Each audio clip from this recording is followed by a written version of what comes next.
All right, so welcome everybody to Data Fight Academy Data Story Lab 3.0, and it is our pleasure from Data Fight Foundation and Data Fight Academy to have you join us once again. My name is Kende Ogunyale. I am a data analyst working with Data Fight, and as part of goals and objective in Data Fight, we run also under the foundation, the Data Academy, where we help to introduce practitioners, be it journalists, be it professional bodies, be it um, um, civic organization, business organization, uh, the knowledge about data and how they probably want to interpret it or use it for insight. So this is just one of those training. I want to also say now that beyond this, we also offer physical trainings down to every of these organizations, different fields that we coordinate. So welcome once again to Data Story Lab. This is the third edition.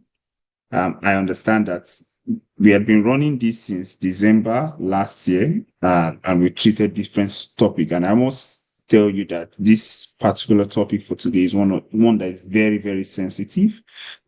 Sensitive in the sense that it helps us understand better how we use, beyond seeing data as number, but seeing that we can also interpret, especially for journalists, interpret data geographically.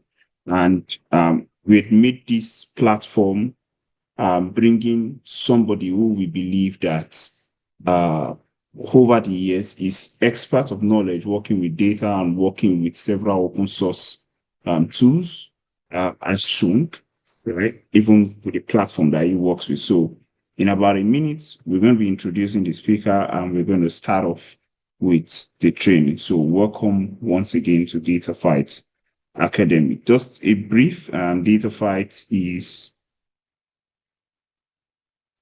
or I like to see Data Fight as a think tank organization, right, where we use data and technology to interpret or give insights to several socioeconomic or technological issues as it then fits. And in all this that we do, we create AI tools beyond even interpreting data. Some of it has to do with creating of several technological tools, right, that can help journalists, practitioners, civic organizations, business organizations, and the likes uh, to work or better interpret data.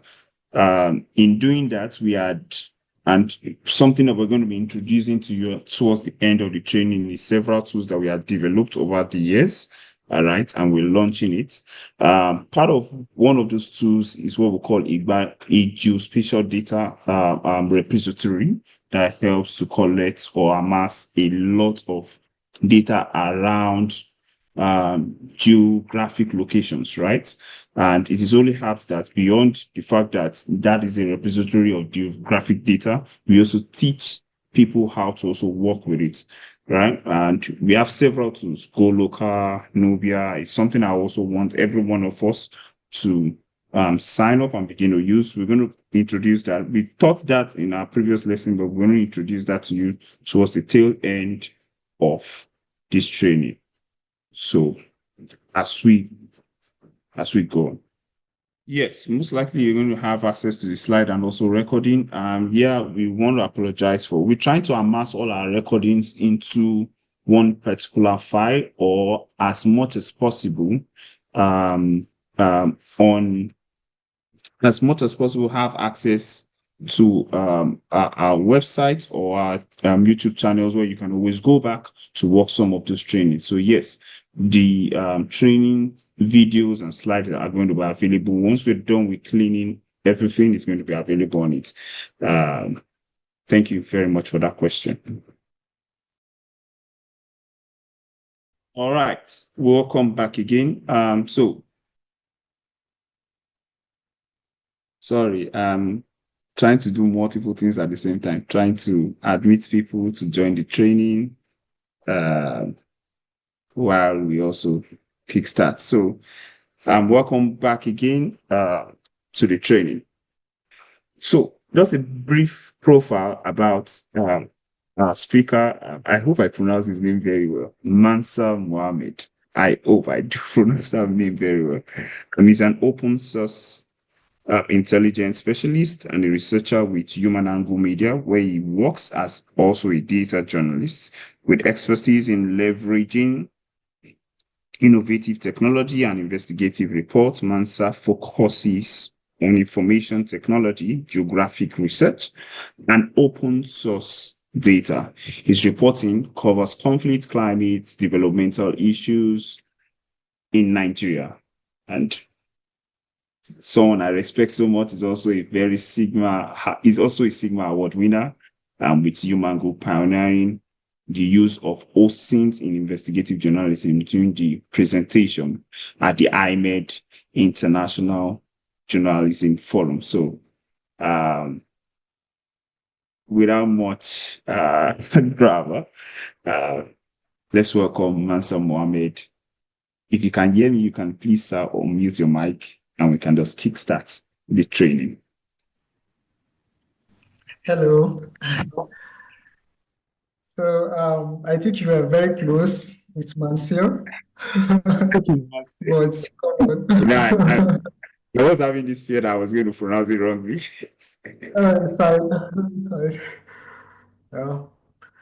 So thank you for having me. Yeah, it's a pleasure to be here today.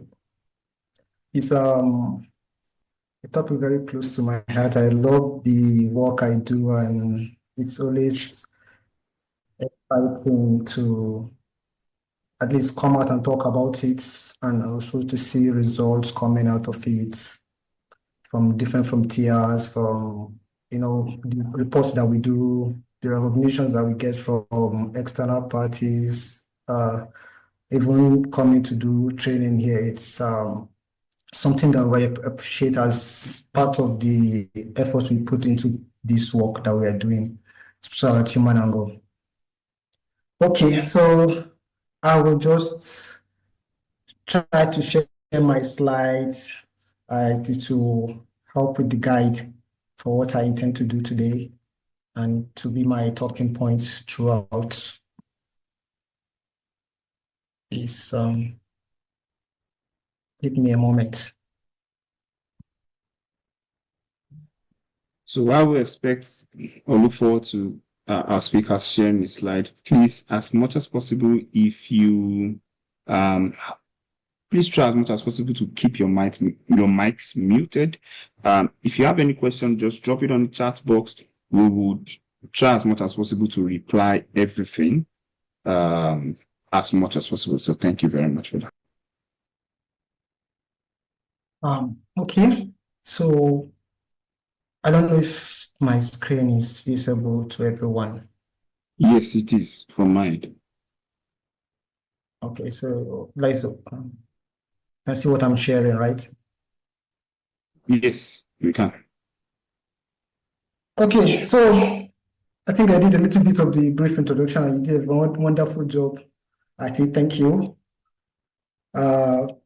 So, well, I would say I'm an open source specialist, the GIS specialist, and I also work with the IT and tech team at Human Angle under our shared services division.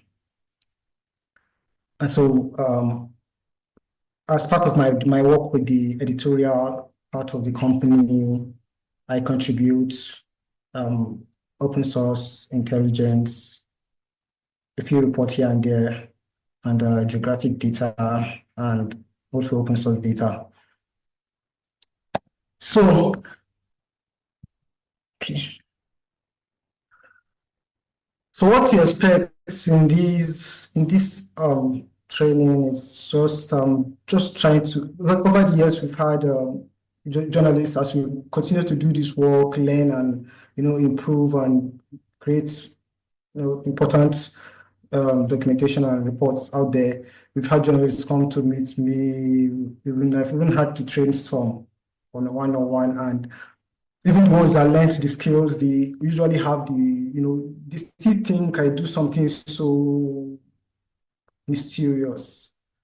I mean, maybe I'm too close to it, but I thought, and whenever they struggled, even though I know they have most of the skills I think they will need, I always ask myself why. And I think a few days ago when I saw something on LinkedIn about understanding, I understood that there was something missing, a missing link, which is understanding just the perspective of geography if we are using GIS, because it's the science of location. And if you understand the rules, you get to understand how to use these tools and methodology that you can easily find out there. So we're going to start with Tara. I'm going to try to start with demystifying it so we know that we are capable of doing it. And then I'll put it under the lens of research and journalism. And we'll make sense of the spatial data and their sourcing and tools. And I'll try to my best to do a little bit of demonstration on three main parts, which is interpreting satellite images for reporting, and the data types, tools, and sourcing. Under this, we'll also talk about GIS itself, the tool, the software, the application, and data availability, and what you need to get started with using it. And then the case study, which is, I think, is one of the most exciting part of what we want to do today. So I'll try to get to this place where we try to see some of our stories and see the logic behind it. I feel like if you understand what we're thinking when we're writing that, you understand how to think when you want to also do the job. So we'll do wrap up and question and answers. So to demystify this GIS in the newsroom, we'll start from looking at something we would be familiar with, which is the questions journalists asked or to make a report whole, the 5 W's and H, and we use it through the geospatial lens. And so why journalists ask who, what, where, when, why, and how, researchers to ask the same questions, that is academic researchers in this aspect. And so in geospatial science, we always have this what is where angle, put the where and emphasize the location aspect of research.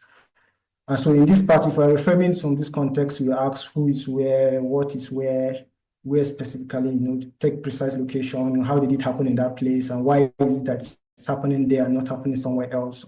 Once you've answered this question, the stories start to take form, and you get to see what you are looking for, or in otherwise. So the concept that everything has a location, and it's and that is why it's so important. It's something I don't think I need to emphasize. Even traditional journalism, we have very strong reference to location. I see a lot of headlines I try to make sure the feature location so people know the context to it, and the report itself must be glued to a specific location. So John, I'm coming to the part where I start the demystification. I think that is a word.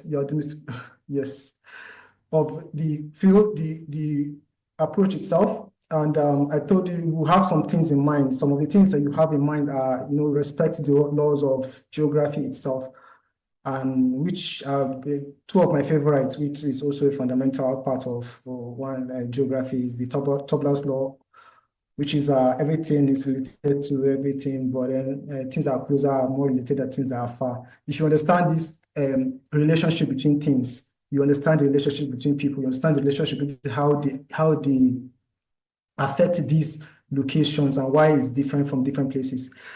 This second law is not so popular, but I just thought I'll put it there because it goes in line with what we do, which is that external environments have impact on the workings of internal environments. We'll get to some principles in a bit.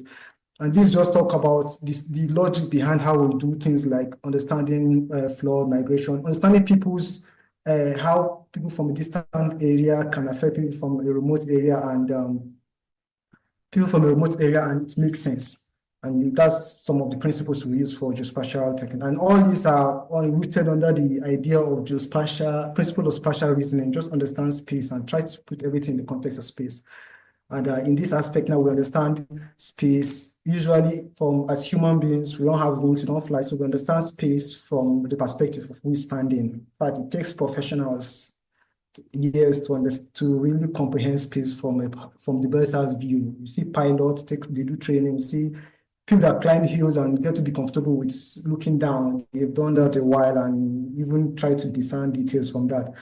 So the point of view is different, and it doesn't really always make sense to us as humans, and that is why we need a little bit of specialized knowledge to understand what are things and how things are, what is where and how things are related in this view.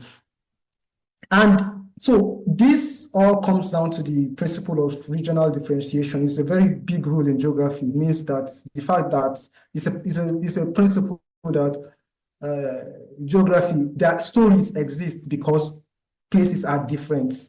And when we say places are different, both physical and the social aspect of the places, of these places are different. And we have rules in geography that help us understand these rules, this differentiation, because the moment you understand these differentiations, you get a story. The idea is that you will always get a story when you understand this. And I think I missed the first one, which is containment. You don't see it on the list here. So the first one is containment. It just talks about how, well, everything, you put everything in a bubble when you're talking of geography. Geography is wide, and you can't study the entire place at the same time. And when you are writing a news report or you're doing a research, you always have to have a study area. You always have to have a sample location where you isolate your findings and try to do the best as you can to get accurate results. So the containment is part of it, and we'll see that principle later when we do some practical aspect of this. And so then the next part is the intersection. It just talks about, well, the relationship between things and events in places. Talk about, when you see forest depleting near an IDP camp, you get to know, you try to understand the relationship between that. And when you try to understand the relationship, that it can breed, it can snowball to you understanding the social dynamics that led to that relationship, and that is a story that you can feature in your reports alongside the physical aspect of it. Spatial differentiation, that is the whole regional differentiation aspect, which just talks about, yes, because things are different across different places, you get to understand, you use that to understand why events happen or why events don't happen in different places. When you understand that, you can manipulate the data. So there is also network and contagion, which is mostly just relationship between places. For instance, you have, the road network. You have our maps. You have our navigation system. That is part of geography. The ones you use in our Uber, that is geography itself. That is digitized geography. And then you have models like the first GIS map model, the foundation of GIS, that is John Snow's cholera map, where he mapped the cases of cholera and matched it to the existence of water body. And from there, that's a story that came out of it. You get to, then you quickly draw the parallel and tell people that, so you are more likely to get cholera from water sources, especially the ones near you, because this is what the map shows, the cases and the water bodies.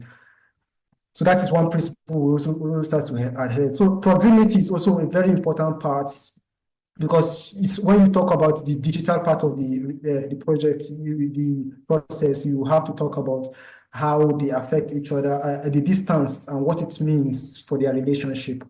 And you talk about their zone of influence, their other aspect of their relationship that has to do with how close or far they are. So I want to make sense of geographic data, which we use for our work. We have two types, the spatial data and the attribute data. The spatial data, spatial space, basically just talk about the physical world, the space itself, where, the specific where of it.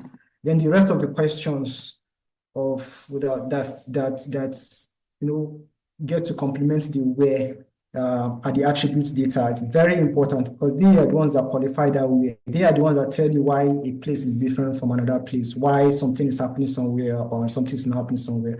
You know, they give you that, and you usually come in tables, and so you can use that to you can assign that based on, yes, of course, their reality on ground. You assign these qualities to these places and use it to make interpretations. That's the principles of basic map making. So this part I think is very important, and I want to start with the element is interpreting satellite imagery for reporting. In the university, then we call it the elements of air photo interpretation. I think back in school when I was doing our GIS and photogrammetry, so studying air photos and satellite images. I think at that point, even Google Earth was still a bit new, and Google Earth Pro was not paid for. I'm thinking, yes, but anyway, we didn't get to use it a lot in our lab work, and we use the traditional tools for this, which is there's this device called the stereoscope, and you get two images or two straight up images, maybe taken by an aircraft or a balloon or something, and you put them together, and you put two images taken out from these two different perspectives of the same place. You put them together, and it's in your mind, it convinces your brain that you can see the 3D aspect of it. So that's how we're able to interpret the other elements besides just the point or line or shape features. We can interpret height and other relationships, and so that is the 3D view of images. So today we have Google Earth, Sentinel Hub, even ArcGIS. They have the Living Atlas, and QGIS, the open source software, also has a lot of base maps and data that they give you a lot of primary data to work with, globally available data to work with that have location context that help you do deeper analysis. We'll go into that in a bit. So, but to use these tools, or you have to understand these elements of air photo interpretation, or understand how to analyze satellite images for storytelling, which is what we're going to get into now. And they have a list of things, elements that we will go through, starting with the color and tone. Yes, the color and tone. So let's just go a little bit here. I don't know if you can see my screen on Google. This is Google Earth Pro itself. I just want to use that to illustrate the aspect of color and tone. And aspect of this, I want to use that for this part. Okay, you can see, thank you. Okay, this is Abuja itself. This is the Abuja main town. And from here, when you look at a satellite image from this aspect now, you just see, even if I decide to remove the labels, all you see is maybe some whitish, dark, yellowish, greenish, little tinge of blue colors, and there. So this is a realistic picture of the Earth, but taken from a great distance, and it's taken from a view that's not so very common to the regular man. So it takes a while to really know what you are looking at. With the proliferation of Google Earth, Google Maps, you can see them on our phones now. We've gotten much more comfortable at understanding this. But using that as your premise for deeper analysis, you get to use this tool. So, water is blue. It's something you can always say, water is blue. The sky is, well, blue, but water is also has its own blue, and at night it changes shades depending on the way lights reflect on it. It can look darker at night. It can look a different color at dawn and look a different color at twilight. And so we can see just physically, you see from just before, without anything, we can understand that this is a water body. This is a water body, but just based on color. It's just one of the basic principles we can see. This looks like roads because you've been on the road before, and when you get closer, it looks very familiar. Based on color already, you know that. But there are other factors that we'll get into. This looks like a bare land here. It looks like a field, clear ground, maybe sandy. You understand that this is vegetated It's a different kind of green. It's a bit dark because of the time the photo was taken and the way they reflect it at that time, but the sun reflect the surface at that time. But well, I mean, I don't know if this is my bias, but I can see this is a vegetative part. I will take deeper analysis for me to know if it is a wetland formation, if it's a fluvial deposit near the coast of water, something that is very popular in the popular sciences in the popular physical sciences. So so this is color and tone. And so the next part will be size and scale. Understanding size and scale is very important. And because it's not always going to be easy for you to look at this. And sometimes you are going to face very minute details of things and you have to be able to design what they are, especially for accuracy purposes. Like here, for instance, we have a road. This is a highway. Why does it is a highway? I mean, let me just take you quick. This is a bridge of an overhead bridge here. These are vehicles, cars, and this is the road itself. And so if based on my natural perspective of things being in the real world that I have been out before, I can also look at it in the image and know that this is, and so based on the size, it can make me gauge the sizes of things. For instance, now I can think of this as a truck. It's larger, it's on the road. All these things here are on this road. So if they can be contained in this road, this is a highway itself. If I can see three vehicles in one lane, it's a very large road, and you can take them, and based on just maybe I'm going by educated guess and saying these are cars. I will still need to verify it's my biases later. I still need to check my biases later. But so I can see this is larger than this one here. It can be a car. It can be. I don't expect to see motorcycle in this from this resolution. It will be beyond, maybe motorcycle might be something around 5, less than 1 meter centimeter resolution where you see everything, and that is only available with a lot of high resolution satellite, commercial satellite images or photos taken from a lower altitude. So I can see the relationship and tell that this is a smaller car. It's important for details and context. Or knowing how to nitpick these details is very important when you are writing later. We'll get to these later. So okay, so size and scale, yeah. So like this is something I always tell. If for instance you're looking at a satellite image and you see something that looks like a car and you're very sure it looks like a car, and then next it is something that you probably know is a 2-story building, or you guess it's a 2-story building. A car is not larger than a 2-story building. I don't know what car can be larger than a 2-story building, but you can just tell yourself, from there you can always tell yourself that no, maybe I'm not looking at a car, or maybe this is not a 2-story building. Let me reevaluate my reasoning in this aspect. And shape is very important. So I think one of the main things that makes us really grasp this science is shape itself. Like the road itself here just tells me the shape of it. I just knew immediately it was, based on the shape, I knew it was a road highway, even before I went to analyze the size and scale perspective of it.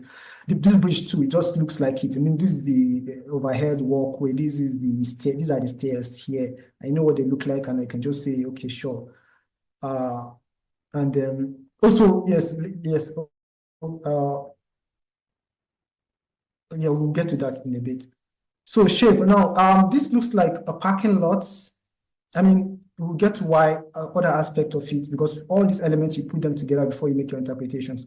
So, but here, if I'm going by just the aspect of the shape, like look at, I mean, I see the area here, and it's a space that doesn't look like it's needed to be developed or used for something. Like this, the color of the ground itself looks like it was cemented. I'll verify that later, of course, during my work, but the initial assessment tells me that the color of the place means that it's cemented, and so the insight I will get, the initial insight I'll get is that, yeah, this is maybe, it was just, it's a parking lot, it's a place that you get to, it's not a barren land, and it's the fact that it's also demarcated says a lot, which is the part of the shape aspect of it.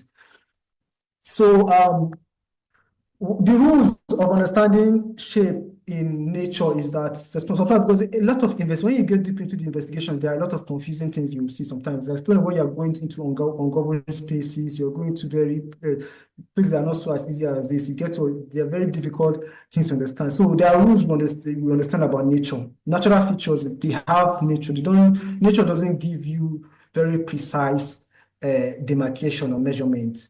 The entire world is, apart from maybe the ocean demarcation, land masses, we carve land masses with almost precision, the precision that can only be done by man, and man would always like to have structure. The way we build houses, the way we build roads, you can see a river is different from a road, even when they make adjustments for roads to fit in maybe rough terrain and make it bent a bit, but in the end, we want to make it as straight as possible because that is just how that's what makes sense to us. And whenever we affect the landscape, we try to bring some sort of geometric structure to it, which just gives us rectangle shapes, lines, straight lines. So these are things that you watch out for. So if for instance, now you're looking at something that looks like a camp, or it might just look like maybe a demarcated area for maybe a prayer, just a praying area, and you don't have anything to support a height perspective for you to differentiate if it's a camp or a prayer area. You look at, I'm sorry, not praying area. I have to look for something that's more natural. Let's say a ditch. That's a ditch that has maybe dirt with colors that confuses you. Maybe the surface is so white and something, and it's a place of interest, but that ditch is natural in the sense that maybe it was from some geological, it wasn't made by man. And so you have to differentiate that with maybe a camp ground. And so you can use the idea of camp will be much more structured, and you can see a ditch will be a little bit more or a lot more on structure, and you can look at the environment around it. Maybe a camp area, they might have a demarcated area as a compound, a semblance of a compound, or a walkway, and all these are structures. These are geometric structure that give you that insight. And maybe the ditch won't have that. The ditch at best might even have maybe a dirt road or a footpath that people tread. Maybe the people that dump things on the place, or the people that dump things in place, or people that pass by the place, maybe walk to other places of interest that are more interesting than that spot itself. So natural features. So association now, this is one important part. Like when we go back to this, our image now, the idea that I associated this, I was able to, as you said, that that maybe this place is a parking lot or a compound area, is the association. I see the cars parked in the place, and I associate it with the other element of shape and color, and I think, oh yes, this is probably a parking garage or something. And maybe if I want to go further and I look at this building here, it looks like a two-story building from this perspective. The satellite caught it at a very good angle. Not a lot of angles can you find like this. And you can easily kind of discern that this is maybe 3 stories. Maybe this is a window, this is a window, this is a window, and the ground floor, maybe 3 stories. And it's a satellite dish, and so you can see that maybe this is a plaza. I can say, okay, yeah, I'm sure. I mean, if this is a plaza, you don't have to look at the labels, because not a lot of those labels are available, and sometimes in uncovered spaces or in places that are a bit confusing, or you get to use these elements to feature. Okay, this is a plaza. I mean, these are people, or this is an office building. It can also be an office building. I mean, the parking lots, so it's you can just use that and verify different aspects of it. So association too, I mean, you can do a lot of association. This is, for instance, this is the lake. This is Jabi Lake, for instance, and from here, you can come to this part, and if you see this place, you can maybe say, I mean, this place looks like the dam area itself, the place that covers the reservoir. This is the reservoir. This is the canal. It looks structured, so it looks man-made. It's so linear. It looks man-made. You can easily just discern that. And this is a lot less, it looks a lot less man-made. So this is the stream that really flows out that is really drained out of or drained into, depends on the direction of the dam itself. So association is very important. Because of one thing is close to, so in a larger context, you see settlements near water bodies, or you see structures near water bodies. You can find communities that maybe have dependencies on those things, or maybe fishing, or you see farmlands, loads and loads of farmlands in a place that is a farming communities. You can add that together with other cues like the nature of buildings. You can maybe there are huts, or maybe individual single living units, and you think, okay, these are farmhouses. The association, very important. Terrain and relief, important too. A lot of my reports, I also try to bring details to it, details of how height, what it means for height. For instance, now when an IDP says, okay, the government relocated them to a place that, I mean, they are traditional farmers. They require lowlands and the green vegetation and all that to, so the soil itself to allow them to cultivate. And so when the government relocates these traditional farmers with no other skills to a highland area that they cannot farm, and they cannot farm, maybe the surface is an outcrop of a rock. So it's a hilly area, no farming and all this. And so you can use that, you can just verify all these things and use it to enhance your story. You don't just say that they say it's a highland. And yes, this is from their lived experience, but the readers don't know this lived experience. They just hear taking their word for it. But you as a researcher, as a writer, you get to like emphasize just by how much these areas are high. For instance, you can say, okay, these places where they are from is 2 centimeters, maybe around 100 centimeters above the sea level. And where they have taken them to is maybe 500 meters above sea level, 100 meters above sea level, 500 meters above sea level. This is a very huge difference. And you can see, okay, by that metric, it's too high. Yes, they are right. They can't possibly, it will not be your main point of argument, but it will be a supporting point. You can use that data to just give people a perspective of just how high it is. And on Google Earth itself here, I think if you look at the bottom right part of the screen, there is this 440 meters. That is one of the quickest ways you can just move your mouse wheel to across areas to check.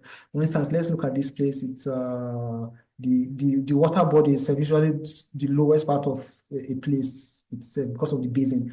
Okay, it tells you maybe 442. So 43 as we move ahead. This is the building aspect, 445. And 446, 447 as we move away from the river body, 448, 449.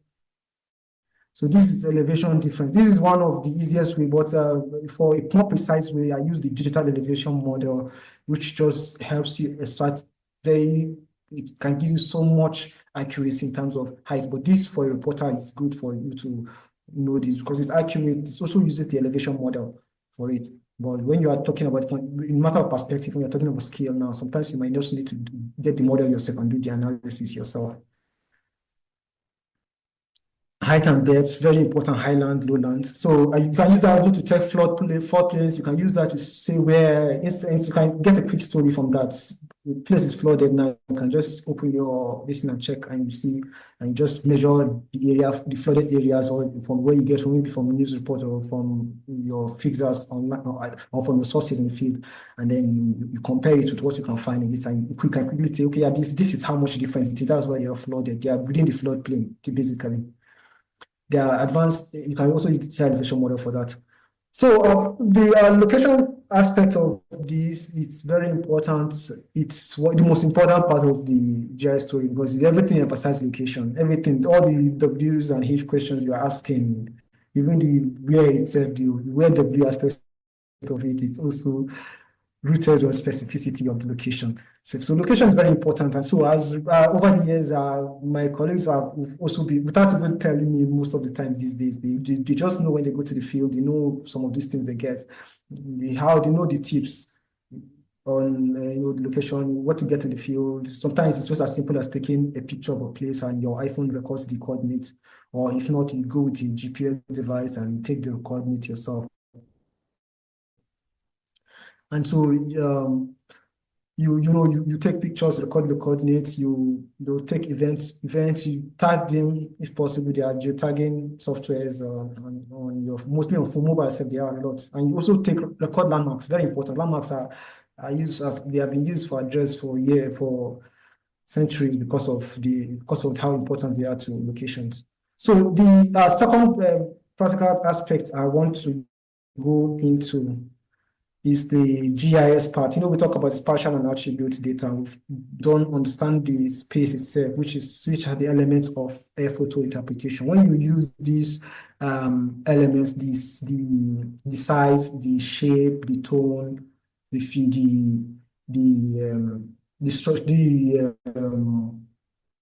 proximity, the distance, all those elements, when you use those individual elements to use to understand these spaces, you've already understand the spatial context of the space. And there are others, like things like shadow. If you want to do an advanced analysis, you understand shadow, the role that shadow plays in your investigation.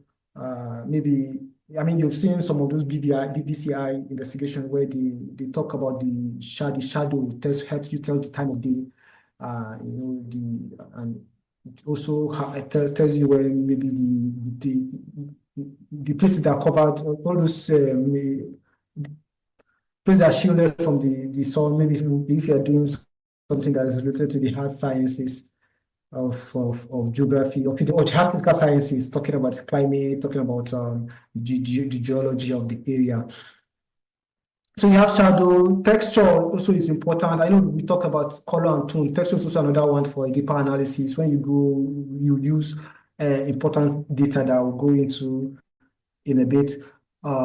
Texture kind of is, it's for something, it's very, very sensitive aspect of it because you get to do something much more advanced, like you go deeper, check the very, very little variations. Sometimes when you use, sometimes you can't even use your physical eyes to see it. You use advanced GIS softwares to do land cover analysis so that you can check something as little as centimeter or millimeter level or meter level, some centimeter or meter level pixel information from the images. Most of these advanced satellite images, like the land cover satellite images, they don't even just take pictures. They just take all these minute measurements of light, which is basically what picture is anyway.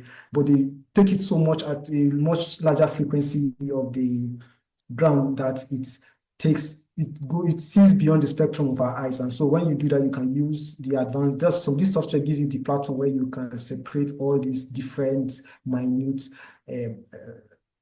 satellites, light reflections to find things like texture, to find things like hidden variations, small minute changes on the landscape that can tell you maybe something happened there or something that the regular user looking at the satellite images will never be able to discern it because you can't. The conventional satellite didn't even account for that. These other satellites, they have so much capability, so much features to record very, very distinct light reflection that are most of the time beyond the spectrum eyes to see.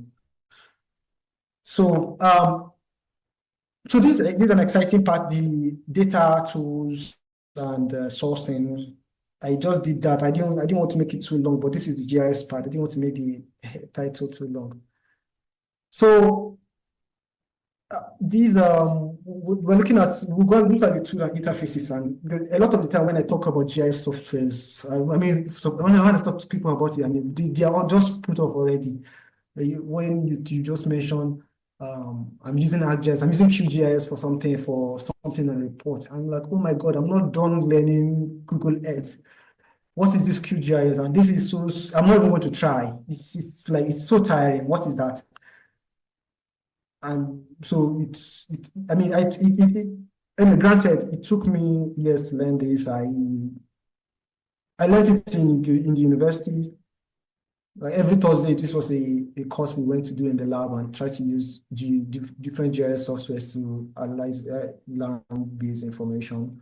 And even after that, I still took an 8-month course after the university. That was when I was waiting for my NYSC. It ran into that period, and immediately when I left school, I just went to register for the course, and so it enhanced my knowledge in the field. So I know I'm trying very hard not to be too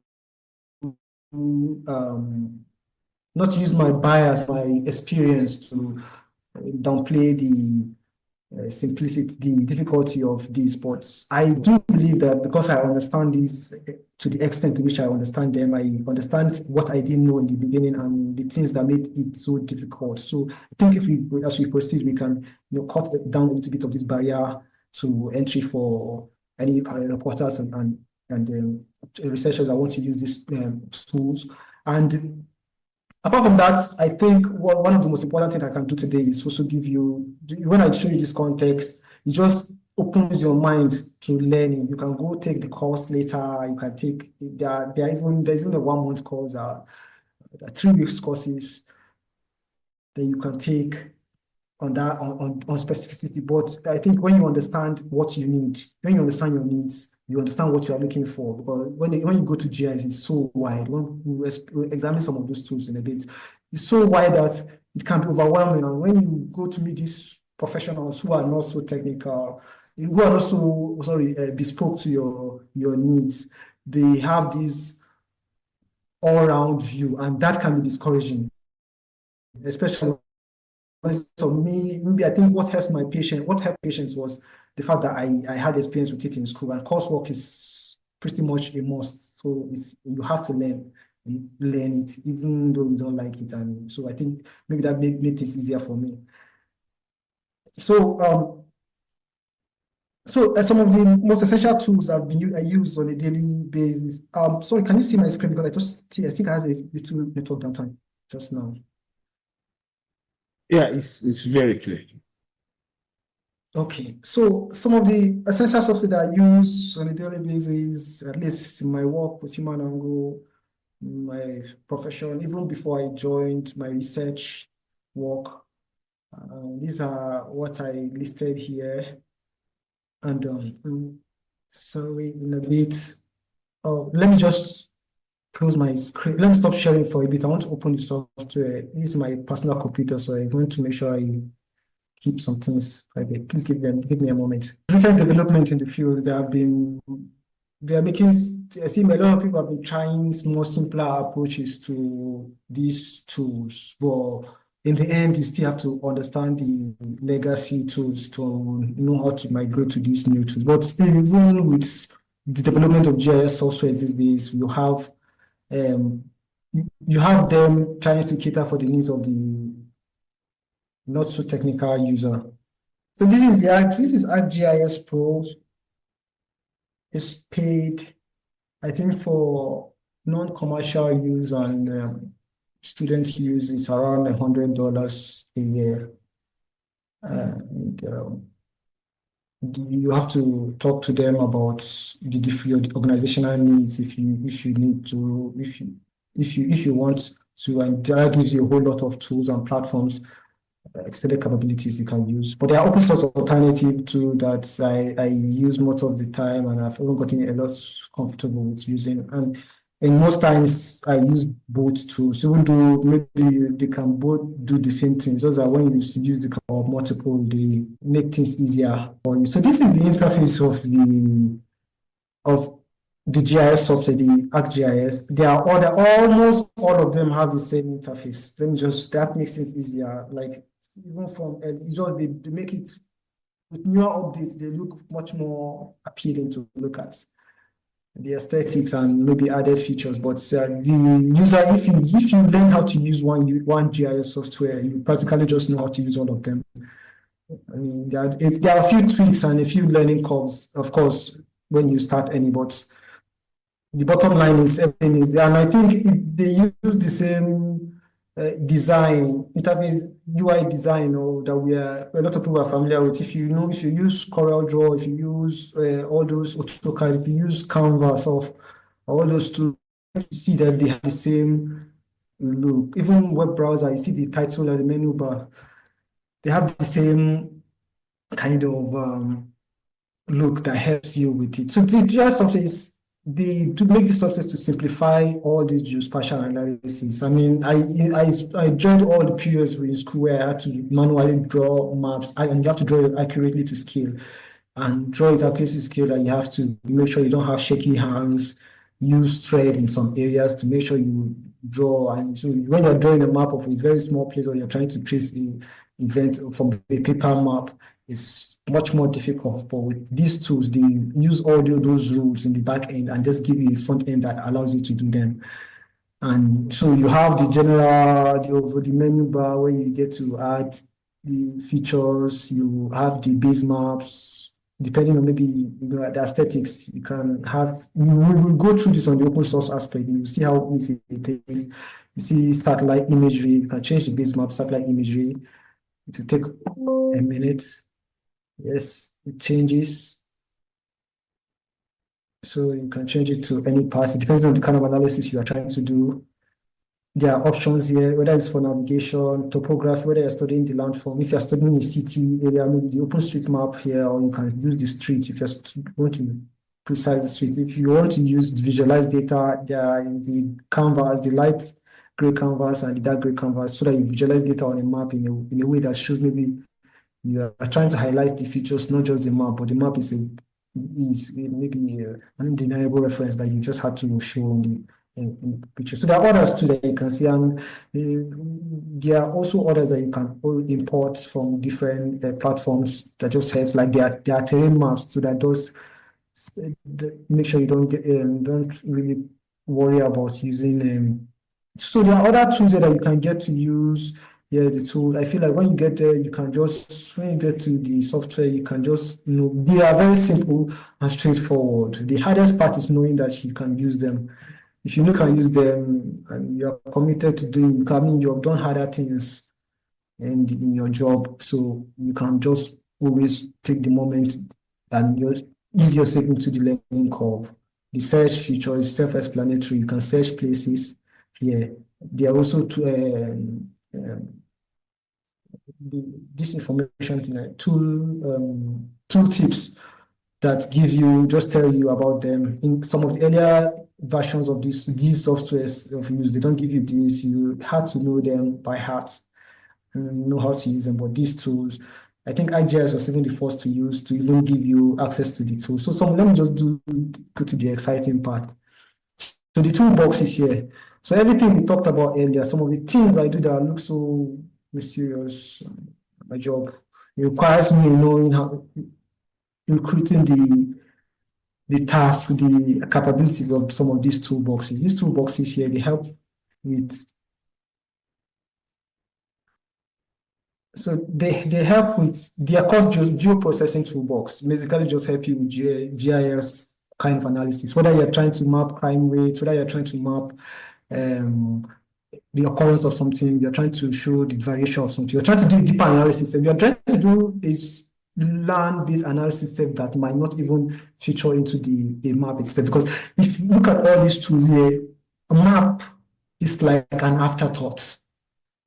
It's like the additional thing. It's like realizing, it's like knowing a story, reporting the story, getting all the facts and putting it down, and then maybe taking a few pictures of the sources just to drive in the point. This is the person I was talking about. Look how it looks, just like the way I've described him in the story.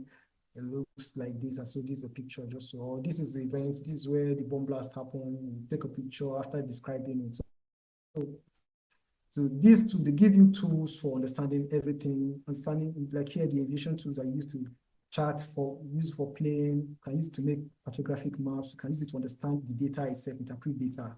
So analysis tool, you can use to extract, maybe you want to extract one tiny place from a whole map. These are capabilities you can find on Google Earth. These tools, they tell you exactly how to use them.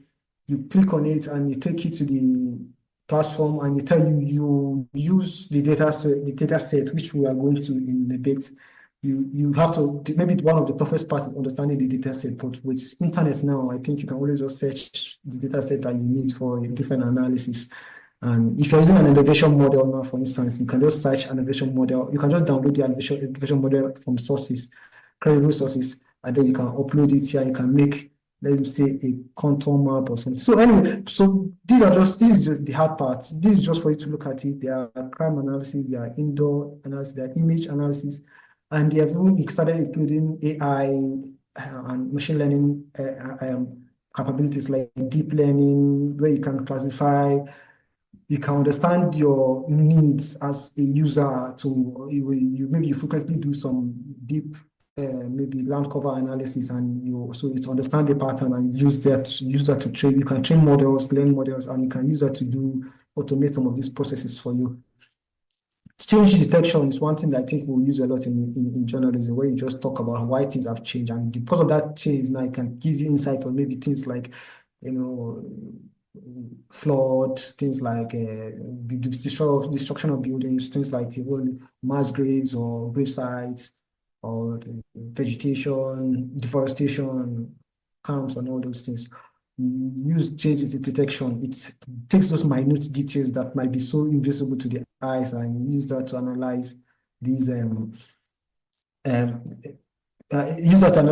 events that's so listen. So basically, but one thing you can always do is search for what tools you can use, and you can always just come and write it there. Maybe elevation. There are different tools, so you can create different elevation features here, contour maps, interpolation, everything you need to use. So these are the geographic laws we talked about, featured into tools that can help you with the job. Yeah, so some of that. So a lot of mistake people make is that they think, you understand that this software knows those geographic laws, but you also have to know it so that you know how to ask it to do the job for you, or when to ask it, or if at all you should ask it. So sometimes you have, that's why you need to learn those rules. When you learn those tools, everything here falls under them, and everything here you can be used for deeper analysis and map interpretation. So you can always make maps, you can create a layout, and just make, after you've imported data, you can import different kind of data and make. So let me see if this QGIS, let's just briefly go into it before we move to the. Okay, so this is QGIS itself.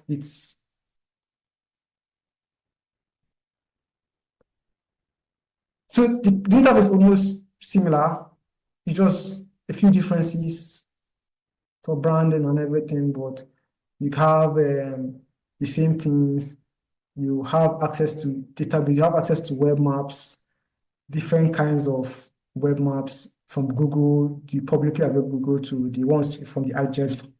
That's from the paid. This is the open source one that I use this a lot in my earlier stories. This was my go-to before I subscribed to the ArcGIS, and before we got our offers from the organization itself.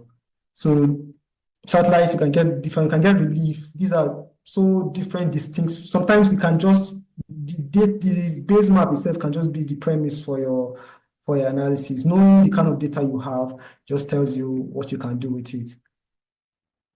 Just tell you what you can do with it. So the premise is the same thing. The toolbox, I think it's I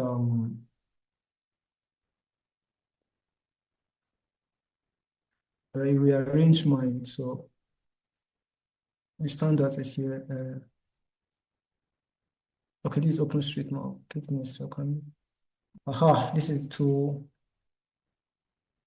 toolbox. This has data on. Okay, this is the open. Trying to expand it.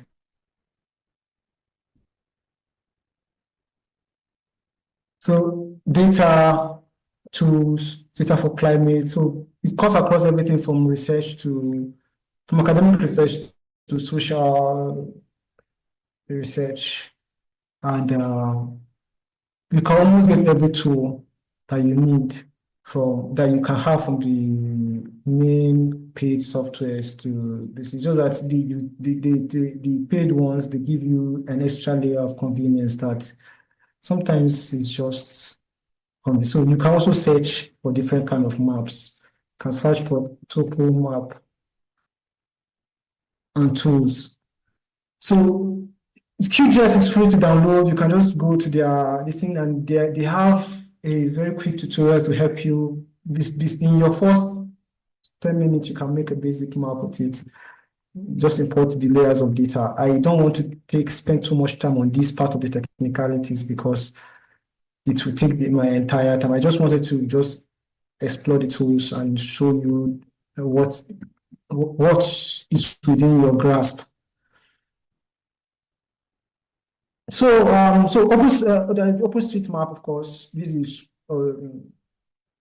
freely available data on location. It tells you everything from, sometimes some people wonder where I get the data of maybe, I mean, you can get data of schools in a place, but getting them in the form of both points location and get them in form of tabular data that you can use for additional analysis, like, additional mathematical analysis, additional statistical analysis beyond just displaying them on a map.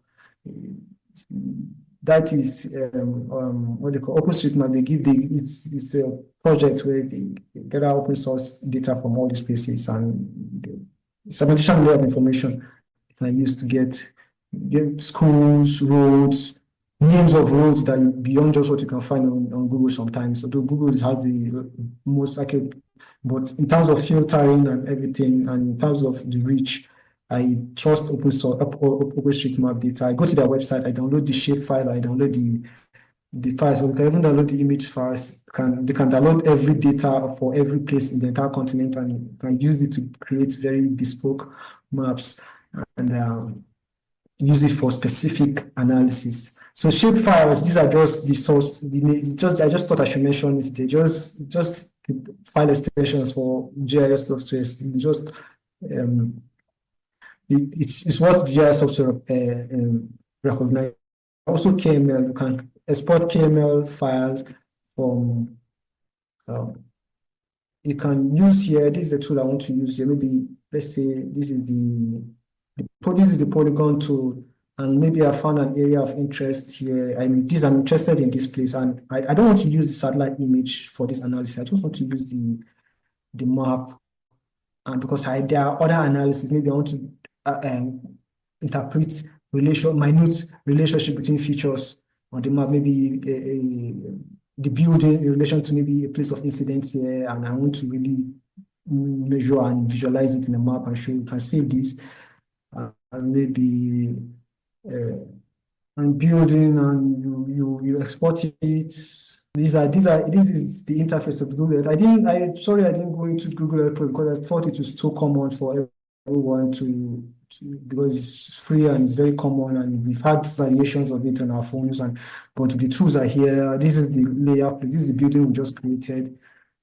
It helps you get very precise measurement. You are not looking at the map and maybe just sketching out a place and say, okay, yes, based on perception, yes, you're right, the place is good, but what GIS software does that it reduces the level of doubts in your measurement and assessment because it gives you so much precision in it.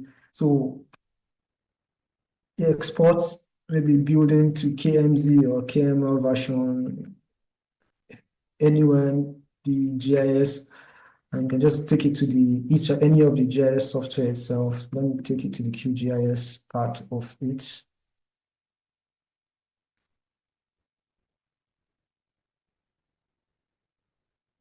Let me just make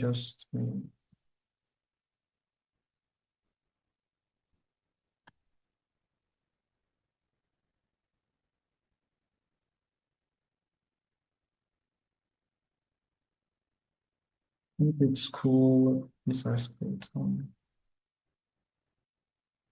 Okay, this is where I stop. This is an example of shapefile. In Nigeria, this is Nigerian boundaries. Let me just add them for just a quick discussion for a bit.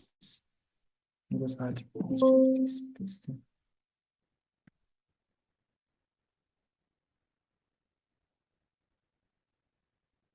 Sorry.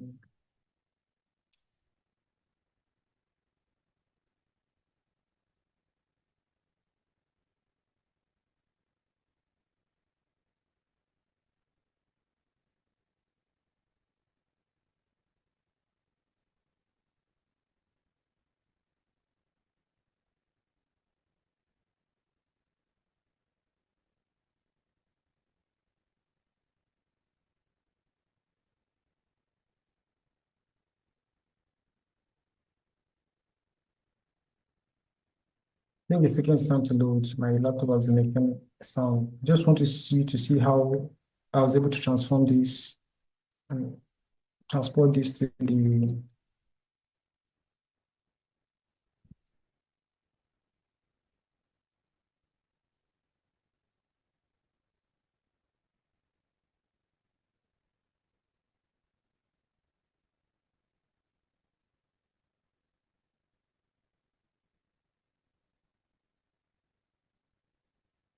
Okay, see, I think I remember saving it in my downloads folder, right?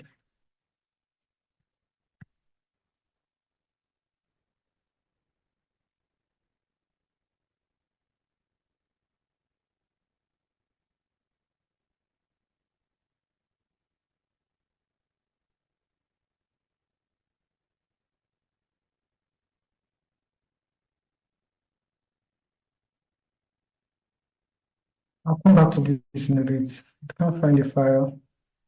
I'll just minimize. I don't want to waste too much time here. So these are example of files you can find online. These are just additional attributes and spatial data. This is Nigeria. You can find every administrative boundaries, every single one, to the ones that you might not know. You can find the accurate measurement of all these administrative boundaries from local, interstate, regional. It's good for visualization, but it's also good for analysis.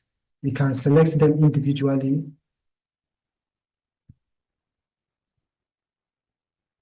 Can select them individually and work with that, and separate. The idea of GIS is giving you the capability of manipulating the movable features of the earth itself, and try to use that for your analysis. That's what gives us the power in that aspect. So you can also check Mapbox. I've been using that for good base maps, just for aesthetic. I use that to build, to just show some maps. They have a pay as you go using, but for your media use, you hardly get the pay aspect of it when you use the free versions. So for a much more deeper investigations, I've found you have to use those very highly sensitive satellite data. Those ones that go beyond what our human eyes. Human eyes can see only between only, I think, visible spectrum. That is red, blue, green. But there is the infrared, there is the microwave, there is the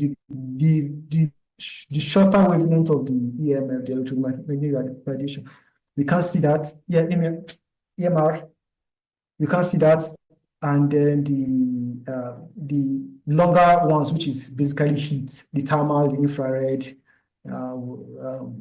We can't see those two, but these satellites can see all these. They can see, that's why some of them can see you can see through physical objects, they can see through clouds, they can see through the earth, they can see through the surface of the earth, because they are separating every tiny minute reflection of every single little particles of the ground. And when they separate it, you can just see changes. You wonder how people are able to find aquifers from satellite. You wonder how people were able to find flooded areas from that.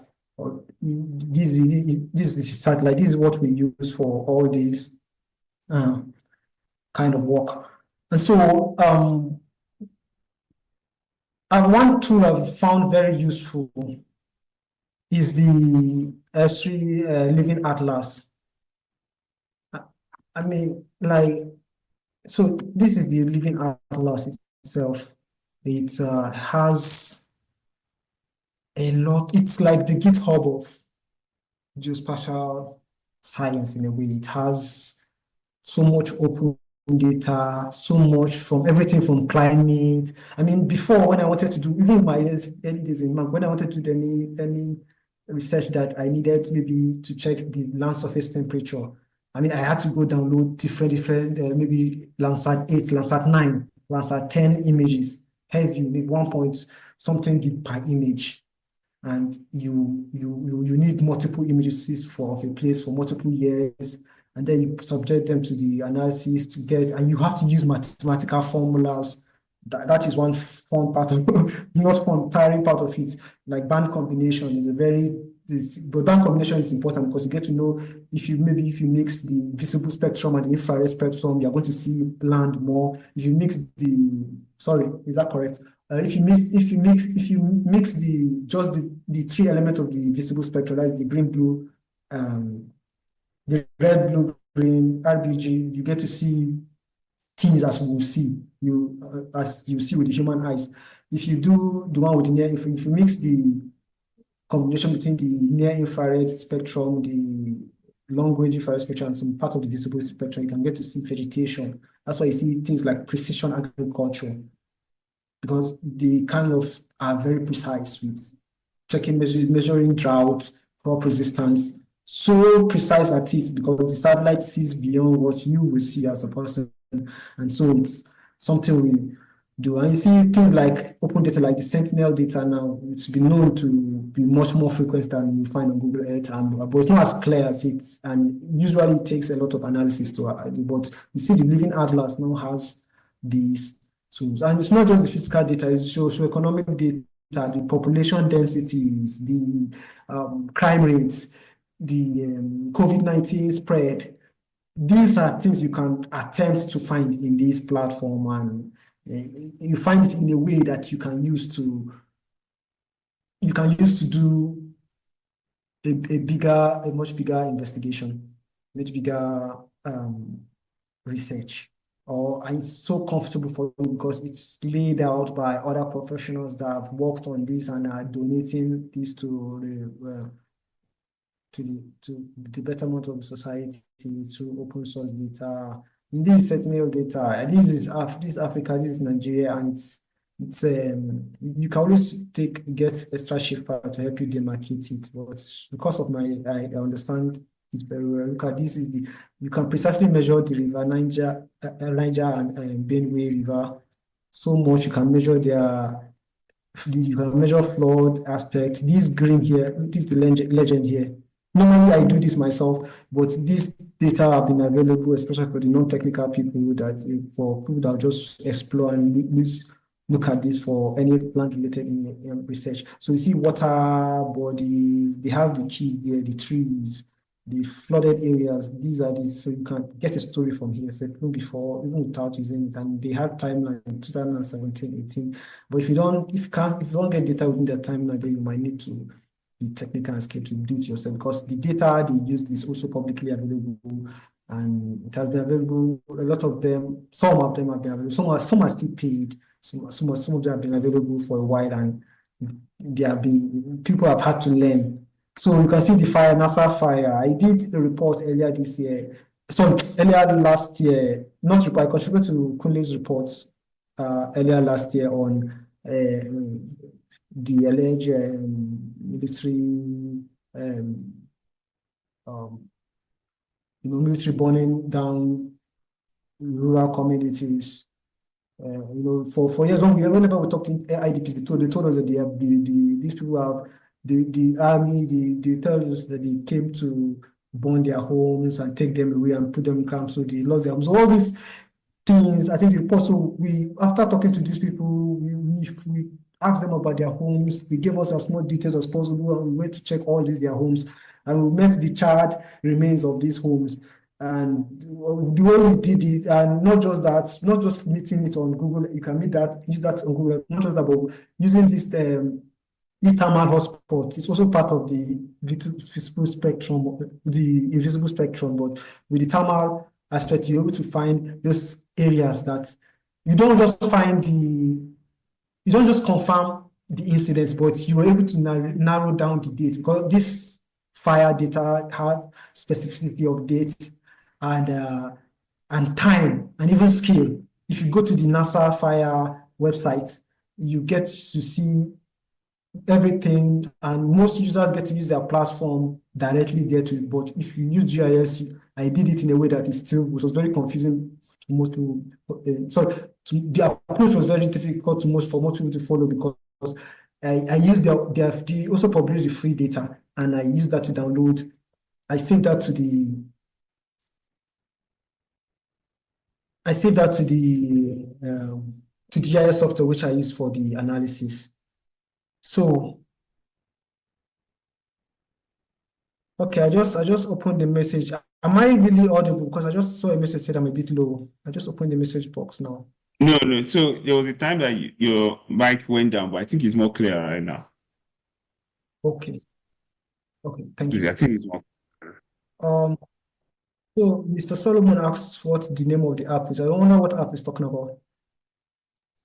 So I kind of want you to finish with your whole section, then we begin to take the question one after the other, so that it doesn't just cut you off at the end of Yes. the day. All right.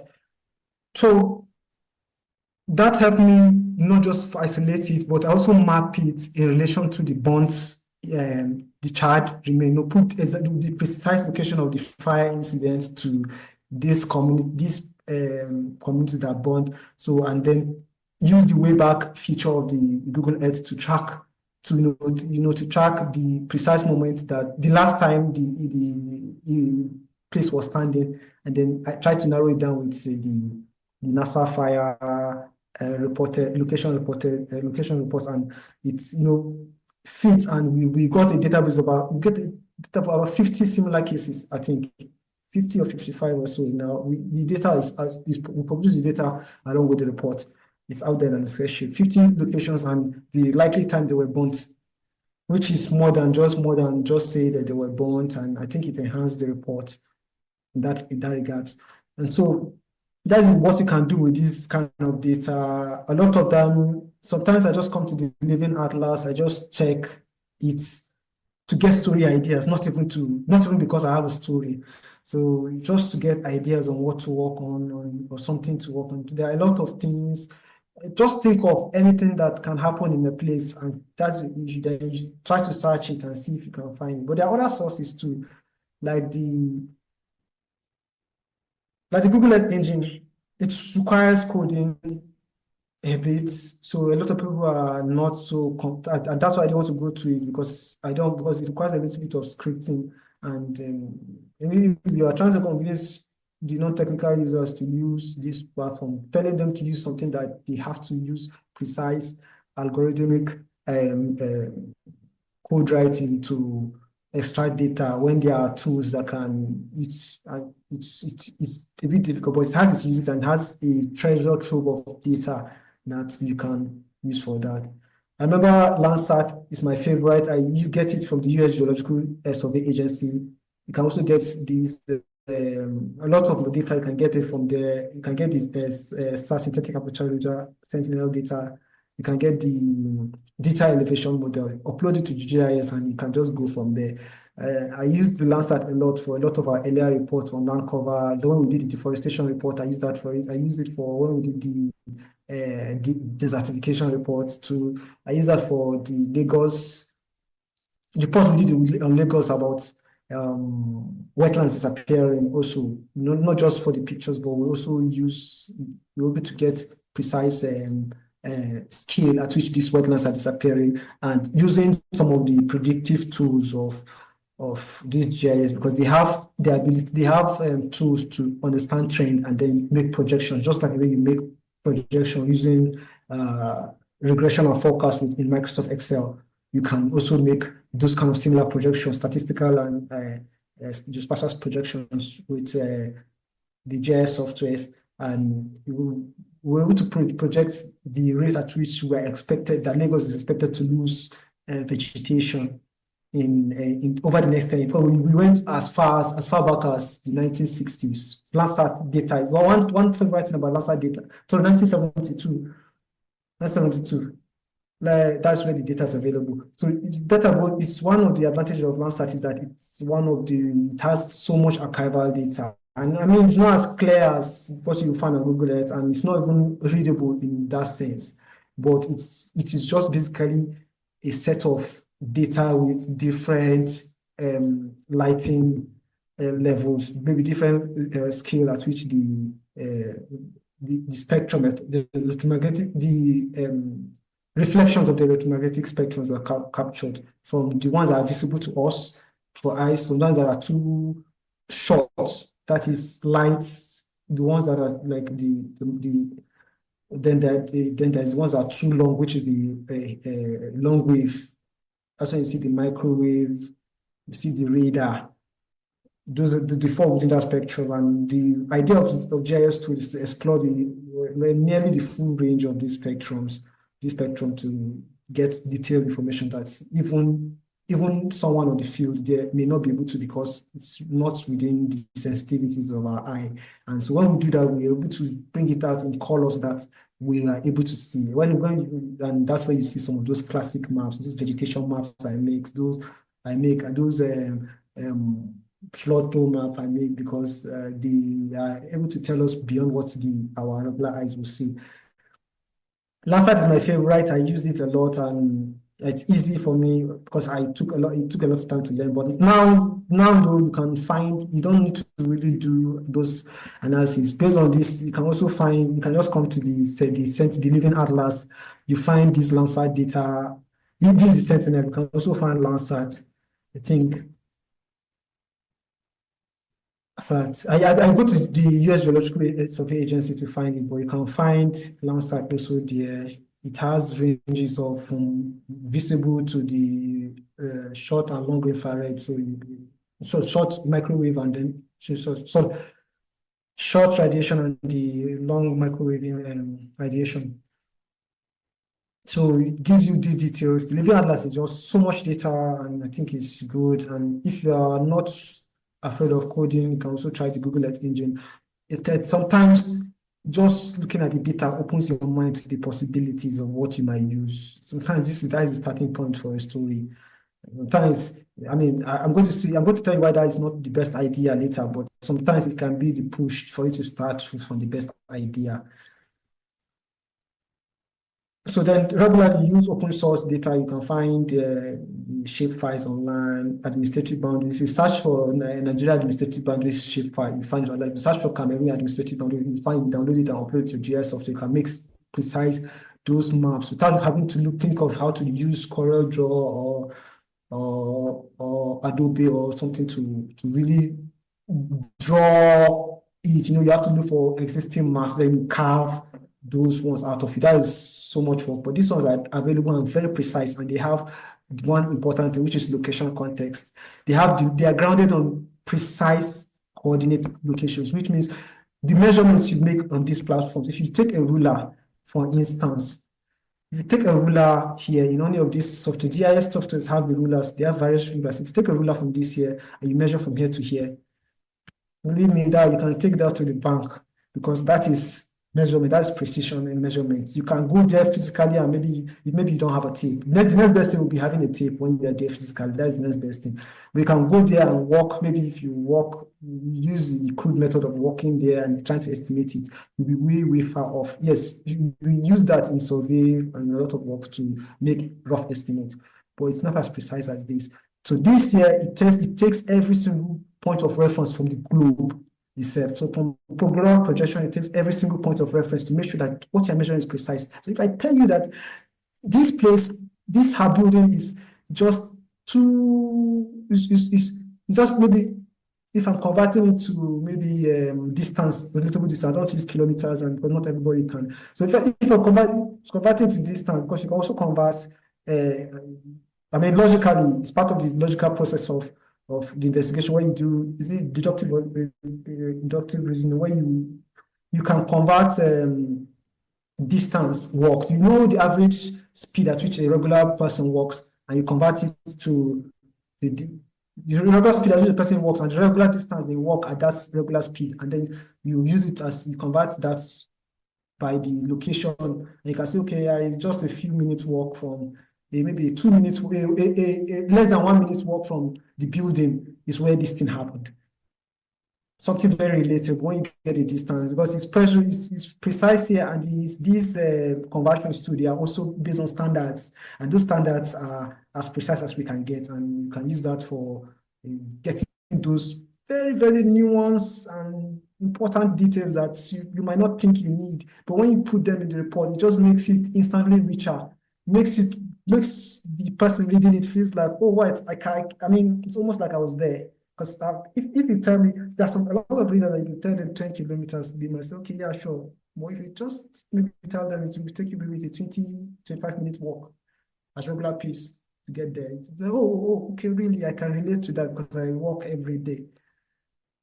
Sometimes I try to do that in my reports, try to make sure I reduce the technicalities. I mean, our mass-based investigation is twice as long as what we published, but there are a lot of things that made us cut down the technicalities and this thing, and streamline the story aspect of it. That's so important, especially some of the part that we needed to be able to verify.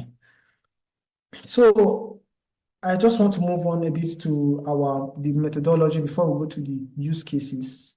I just want to do this part. This is not so practical, but it's mostly just a discussion of what I do. I mean, there was this time we had a meeting, we had a training I had a training in Timanango, and Kunle was telling me, Kunle, I mean, the whole Kunle that is pretty much one of the best writers ever, pretty much one of the best narrators ever. This one said, he just asked me, wait, how do I do this? He doesn't get it. Like, he took he looked at the satellite image, and he was for a while trying to come up with the story behind it. Say, how do I do it?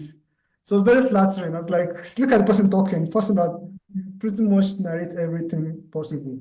Well, and that was just for that while. I mean, it was fully did his own analysis. He has been doing a lot of analysis, and in this regard, he has been even as one of the most impressive one that he did was even part of that our fire story, where he did one part without me, which is he tried to narrate the change between this and he explained it, and it was so effortless though. It was so effortless the way he did it, and it was almost like I did it myself.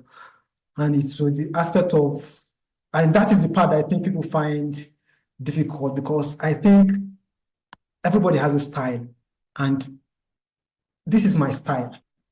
The style I use for converting this highly technical geographic references, geographic information into very relatable narrative elements in reporting.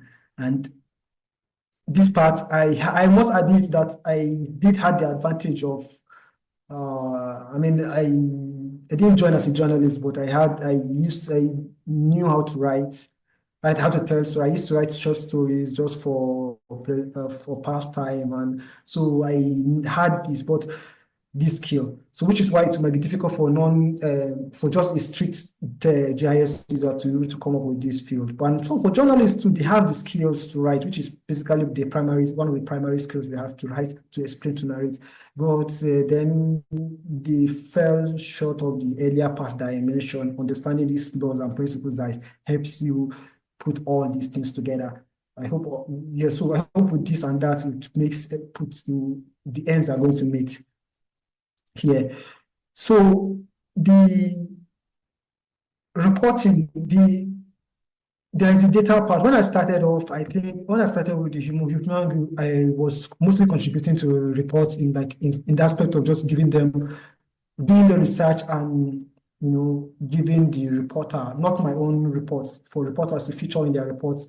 And I did some freelance work in that too when I met roles for reporters in so yes, did some analysis and wrote the report. I think one of the things that made me a little bit impressed with what I did, and I'm not one who pat myself in the back a lot, but I think it was when when after I was hired to do a report, and I didn't just lay out the data, but I added a little bit of narrative elements to it, and the reporter was so elated, he was so happy, like he didn't know that this was possible, he didn't expect it, he just wanted me to do the analysis and give him the technical data so that he can rack his brain over the next few days or few hours to see how it's going to feature into his report. But whenever I'm doing this, I used to ask them, even especially my colleagues, they know these questions. I used to ask them context, location. When I ask you location, I ask you context. I'm trying to analyze, yes, something as simple as where did this thing happen? What the context is it in the context of conflict? Is it in the context of humanitarian disaster? Is it in the context of anything social or economical?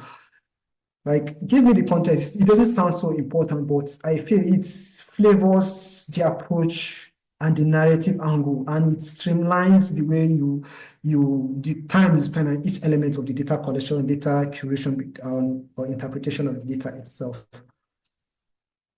So this is my method, and I always say this, starting the beginning, I always tell people that this is, of course, the advantage of using geospatial data. Advantage of me being having the ability to be anywhere I want to be on the face of the earth without being there and getting very distinct details, even beyond what some people will be there. It's probably one of the reasons why my job is cool and impressive. Yes, it is, but I cannot overemphasize the importance of having ground data. It's so important, no matter how minute, no matter how little. Sometimes it should just be the spark that lights the fuse of the investigation or the research. But field data is important. And when I say field, is the one that you go there yourself, you take or you send someone there, or you maybe find online sources that of people that have gone there and they explain their process precisely, and so you can use their experience as context to the precision of and the details of ground source. Then yes, you're good to go. It's very important to have that. Have local experts there, have fixers there, talk to somebody. I mean, I can probably do the entire investigation without needing to talk to anybody. I know this element so much. I have the experience with it, and I know what to expect. And with the experience of knowing the kind of information I get from the local sources, I know what I need. Sometimes it may feel redundant, but it's never redundant. Ground truthing, even while in training in school, they told us the ground truthing is very important. You can get everything you want to do, but go there and just have something there, or have touch base with that location. So please, it's very important. Primary sources, local experts, featured, yes, important between that. So you can get primary sources, but that is the ones that actually you get yourself, local experts, or even those secondary source. You can talk to a primary source himself, maybe talk to someone who has actually been there, and can give you those very unique perspectives that all these treasure trove of data cannot piece together, or may not really enhance. So archival and using data hubs like this Sentinel Hub, like this Living Atlas, Earth Engine, on OpenStreetMap, help you with contexts. So much context. You imagine if you just check OpenStreetMaps and see the list of data they have. I mean, sometimes people wonder, how do I do this flooding? How do I measure the precise location of a river? How do I tell you how many tributaries are there? How did I go to the Google Earth and count the tributaries? It took me less than 2 minutes to find out how many tributaries are there. And what I did was just import the data, and then use some of the rule containment, use some of the tools, and in very little time I got the details I want. And it's much more better. It's much better than just stating. You are really showing, not just telling. So, okay, so this is methods, and so I have some tips that I like to just give out about this. What helps me with my approach to the storytelling using GIS. I always start with a premise, something that happened. There's always, that's how actually all the story starts. Anyway, there's always something that you want to dig deeper. And so, but beyond just the general premise of what you are trying to start, the GIS angle of it also needs to have its own premise, in the sense that just have a line, something, an anchor that drives everything you do. Because one thing you don't want to do is get lost in the process. So, and you don't want to go out of scope. But yes, even as much as you want to open your mind to the possibilities of things that you didn't consider in the initial space, you still need to do that from a grounded perspective. And to this grounded perspective is the premise. Like, these are examples actually that I have used for real stories that we've published. Like the first one now was the boss himself calling me to the boss calling me and my colleague to tell us updates. We had access to the Boko Haram information about Boko Haram, and we're one of the top most credible source of information on Boko Haram in Nigeria. And some of those especially during that checkout time, on the periods after checkout time, when we are consistently getting exclusive from our sources on ground there and our access to these groups, and we were saying development, like when I think this one happened after checkouts, that the defectors parts, it was just something the boss told us, look, this is what we've gotten from this field. They said this was happening, but the angle we even brought was that they said that these people were actually talking about the terrain they had to follow, that some of them are even trying to leave the Boko Haram enclave to go to surrender to the army, but they can't, because the rough terrain of the Sambisa forest, the rough terrain of the Mandara mountain areas, or the Jacana axis of it's kind of difficult for them to tread. And so because of that, so even as we see 5,000 people and their families surrendering, there are a lot more that could not. And these people they took a lot of risk using this, and we analyze all these aspects of it, and analyze the terrain, analyze the wetlands, the rainy season, the path they had to tread, the path that they must tread, the alternative path that they must take, and the risk it will take them, because they have rival groups, they are escaping rival groups while they are trying to surrender, and they might even meet to, and we even have hotspots of where others, so places that they are more likely to evade. It's a story I enjoyed doing, because it kind of put me in the field, and it started with that primary source that we had. The estate development, natural wetlands, I've done a couple of that on this security forces station here. This one too, within accountability issues for attacks and where the security forces are. That one is so just a clear reference. It helps guys what we do.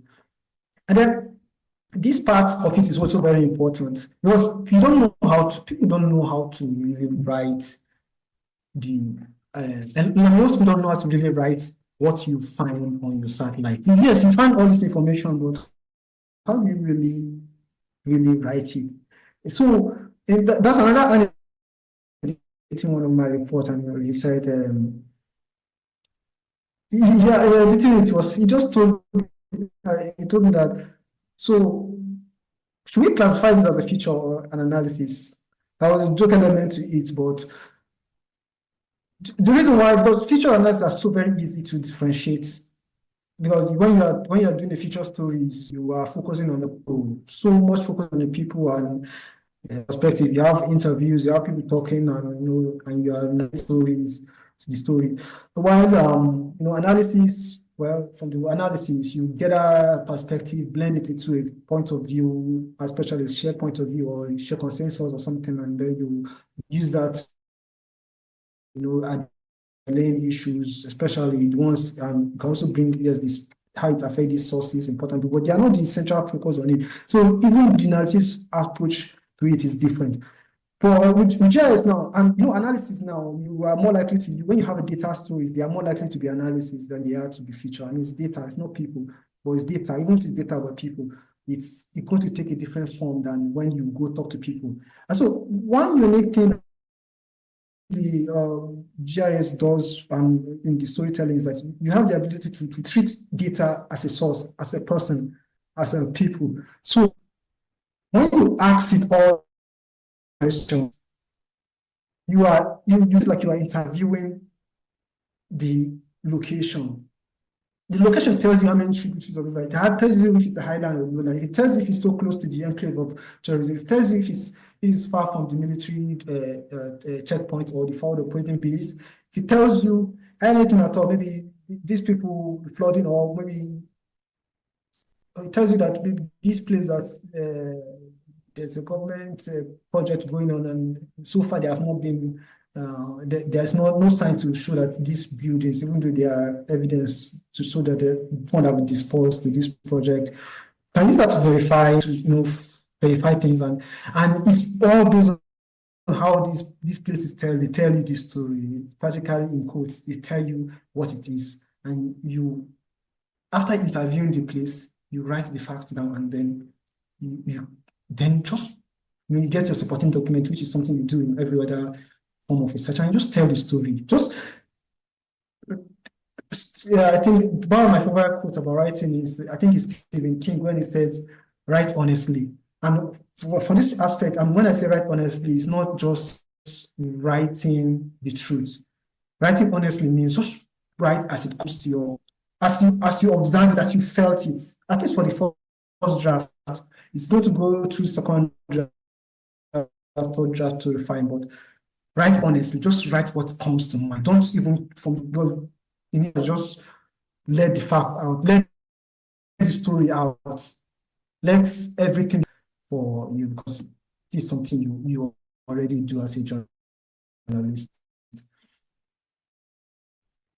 So these are the steps that I use. I always make reference to that. I always try to do this approach, especially when I'm in doubt or when I'm confused or when I don't know what to do. I just try to use my 5 steps, and just sometimes I can look at an image for a whole day and I don't know what to say about it, and then I just interview it, and it gives me the answer.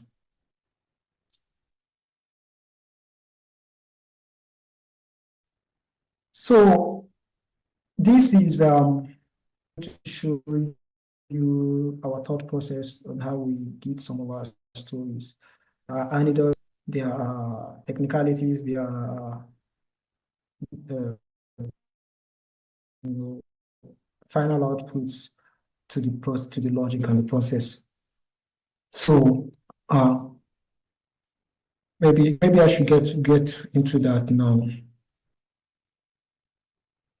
So because of how I felt and the story and how they continue, not just developing the style, but how we continue to maintain this style over time, and that makes how it's reference to these earlier things we discussed about in terms of methodology and approach to the report.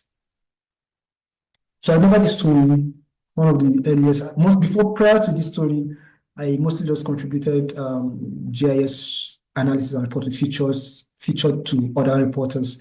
But this one, I wanted to go into this.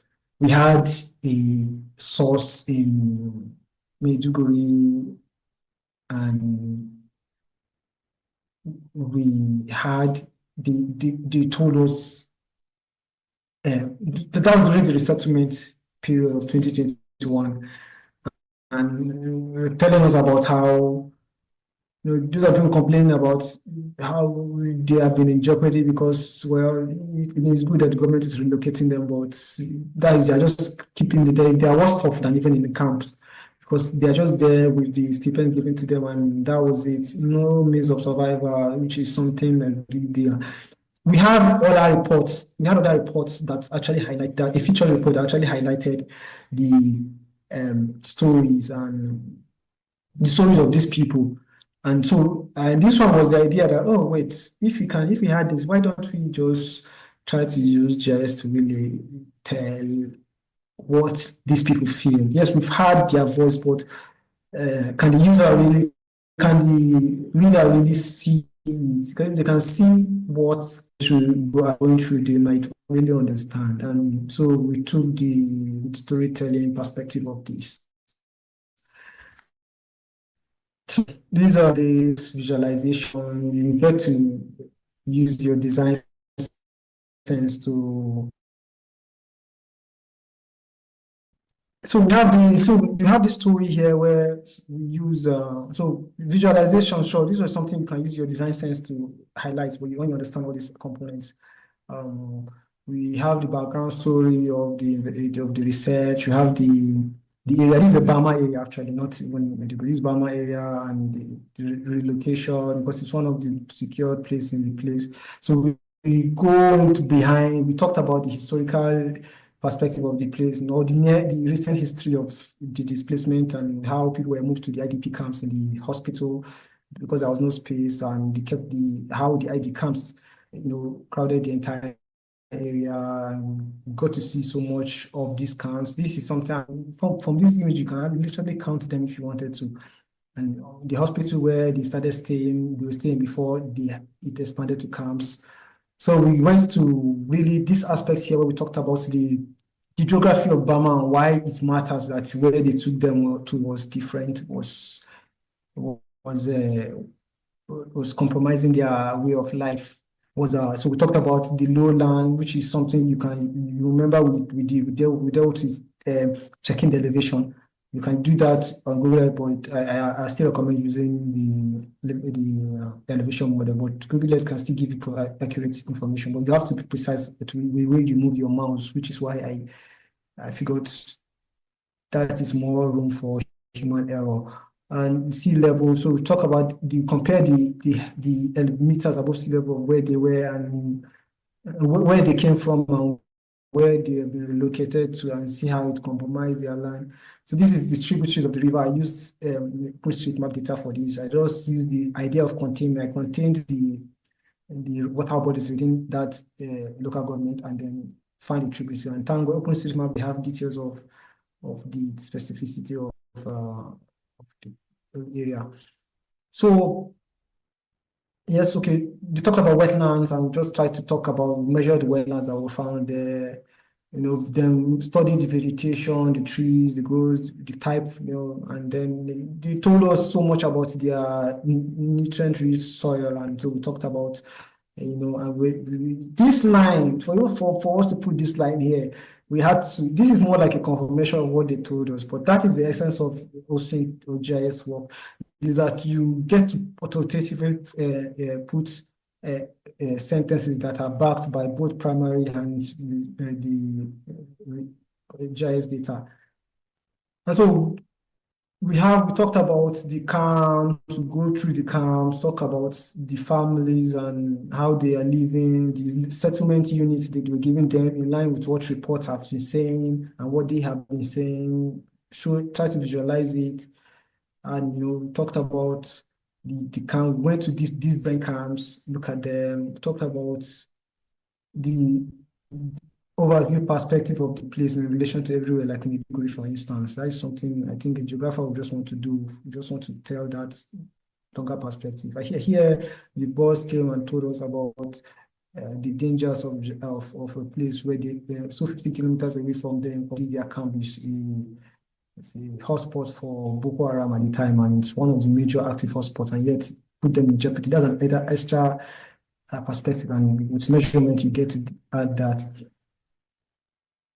So these when you go through the report, you see these details. So I'm trying to round up the session as fast as I can. You get to see the details of this, and let me just quickly jump into maybe the next one. So this one, like I said, you don't know what is going to motivate how you got the data. That motivation for us, was the fact that we had sources that we've already even had the interview, and so we just called back the sources and talk. This one was data we found. This Hazard Risk Mapping Initiative.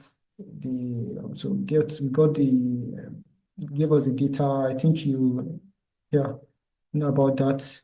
So we got data about IDP camps were possibly at risk of flood, and that was the year where there was so much flooding of camps and multiple displacement. And these people have done extensive research on it, and they've had highlighted areas. So just take it a step further to convert it into a news report and then highlight this based on the data that they got. So they got so much location data, and we got to use the GIS tool. This is the stream flow model of GIS. You just use geographic rules to check the potentials of flood.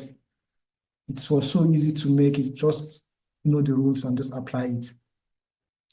Extra perspective, we talk about locational context of the main area, flood risks, or the location area of where is flood is even beyond the state itself. Technically, if we're talking of the flood areas. So that means, I mean, we have seen that in recent times, actually, how Maiduguri was flooded. Was it last year or this? Yes, that was last year. No? And this was a highlight. We've talked about how the entire place was actually vulnerable if sea on an inundation can. And one of the important part of GIS is the specificity of things. So we talked about the specific camps and how the their relationship to the dangers that they will face. So this is one. So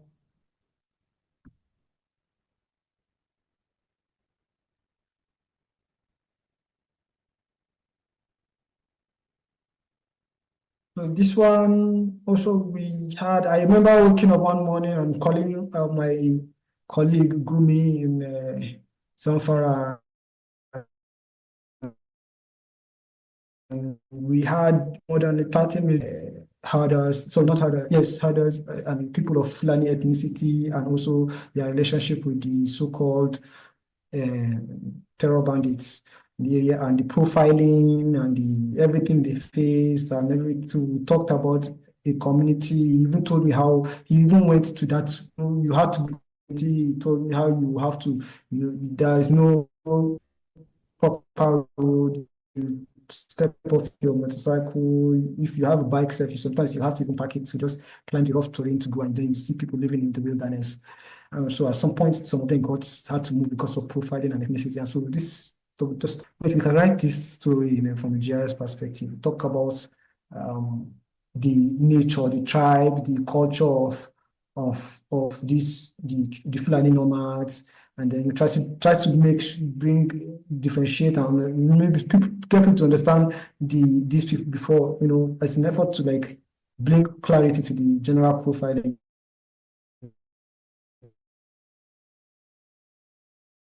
of these people. Talk about the efforts. I try to use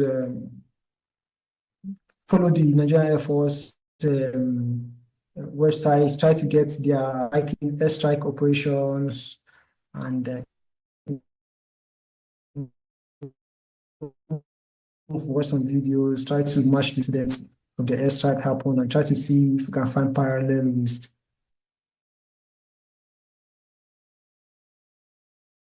these are cases. I'm just going to just tell the story now and then try to round up.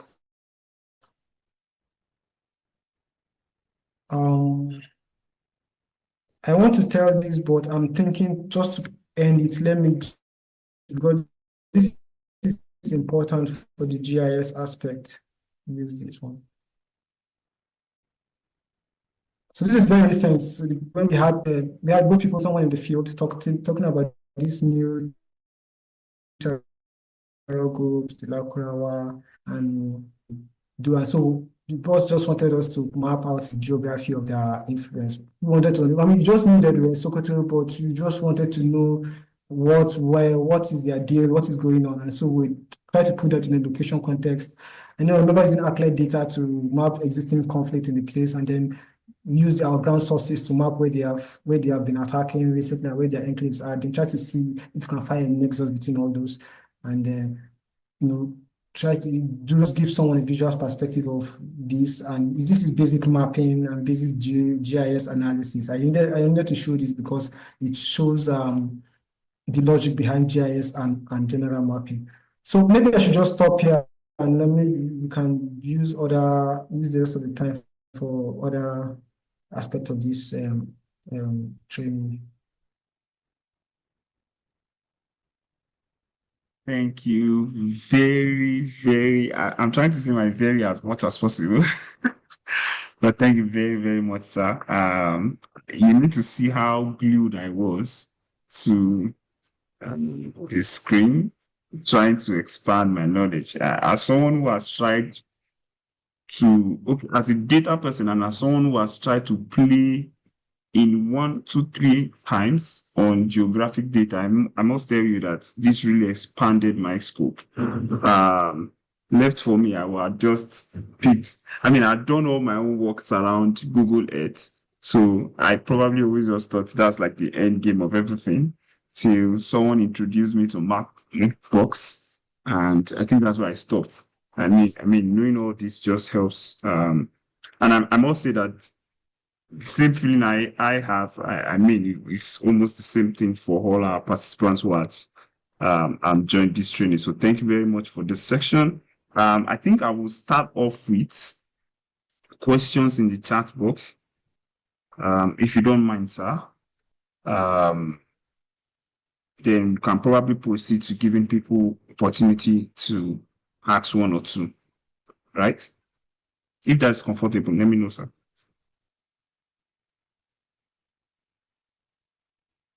Can you hear me? Or am I audible enough?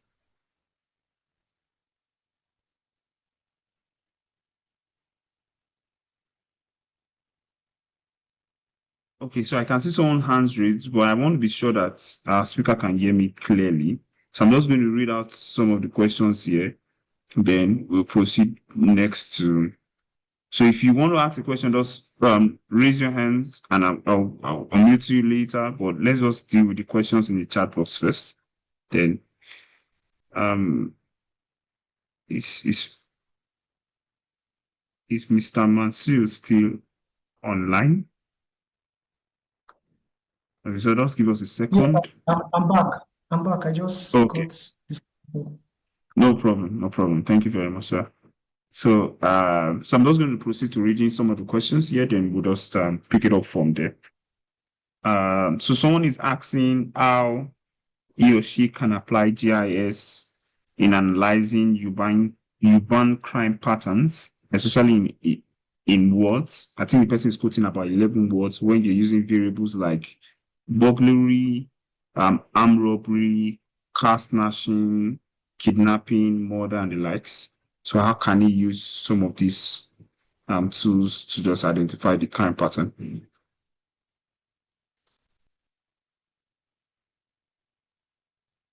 Oh, okay. Crime pattern, crime analysis. I think that's one of the earliest GIS work I did, but that was for academic research. At that time, what I did was we had data we got data from the police, from the local police station about places, and we just crudely add location to the type of crimes that existed in different places.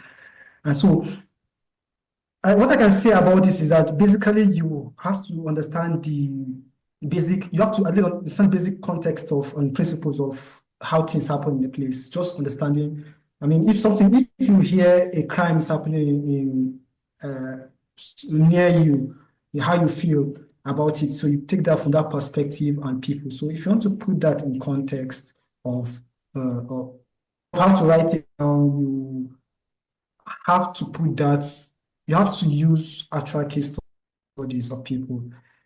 You use that to tell the stories of people that have faced this kind of crime, and then you expand it with data and map the occurrence of whatever the source tells you is going on. You get public data to use that to map it. And that's one of the best ways to do that.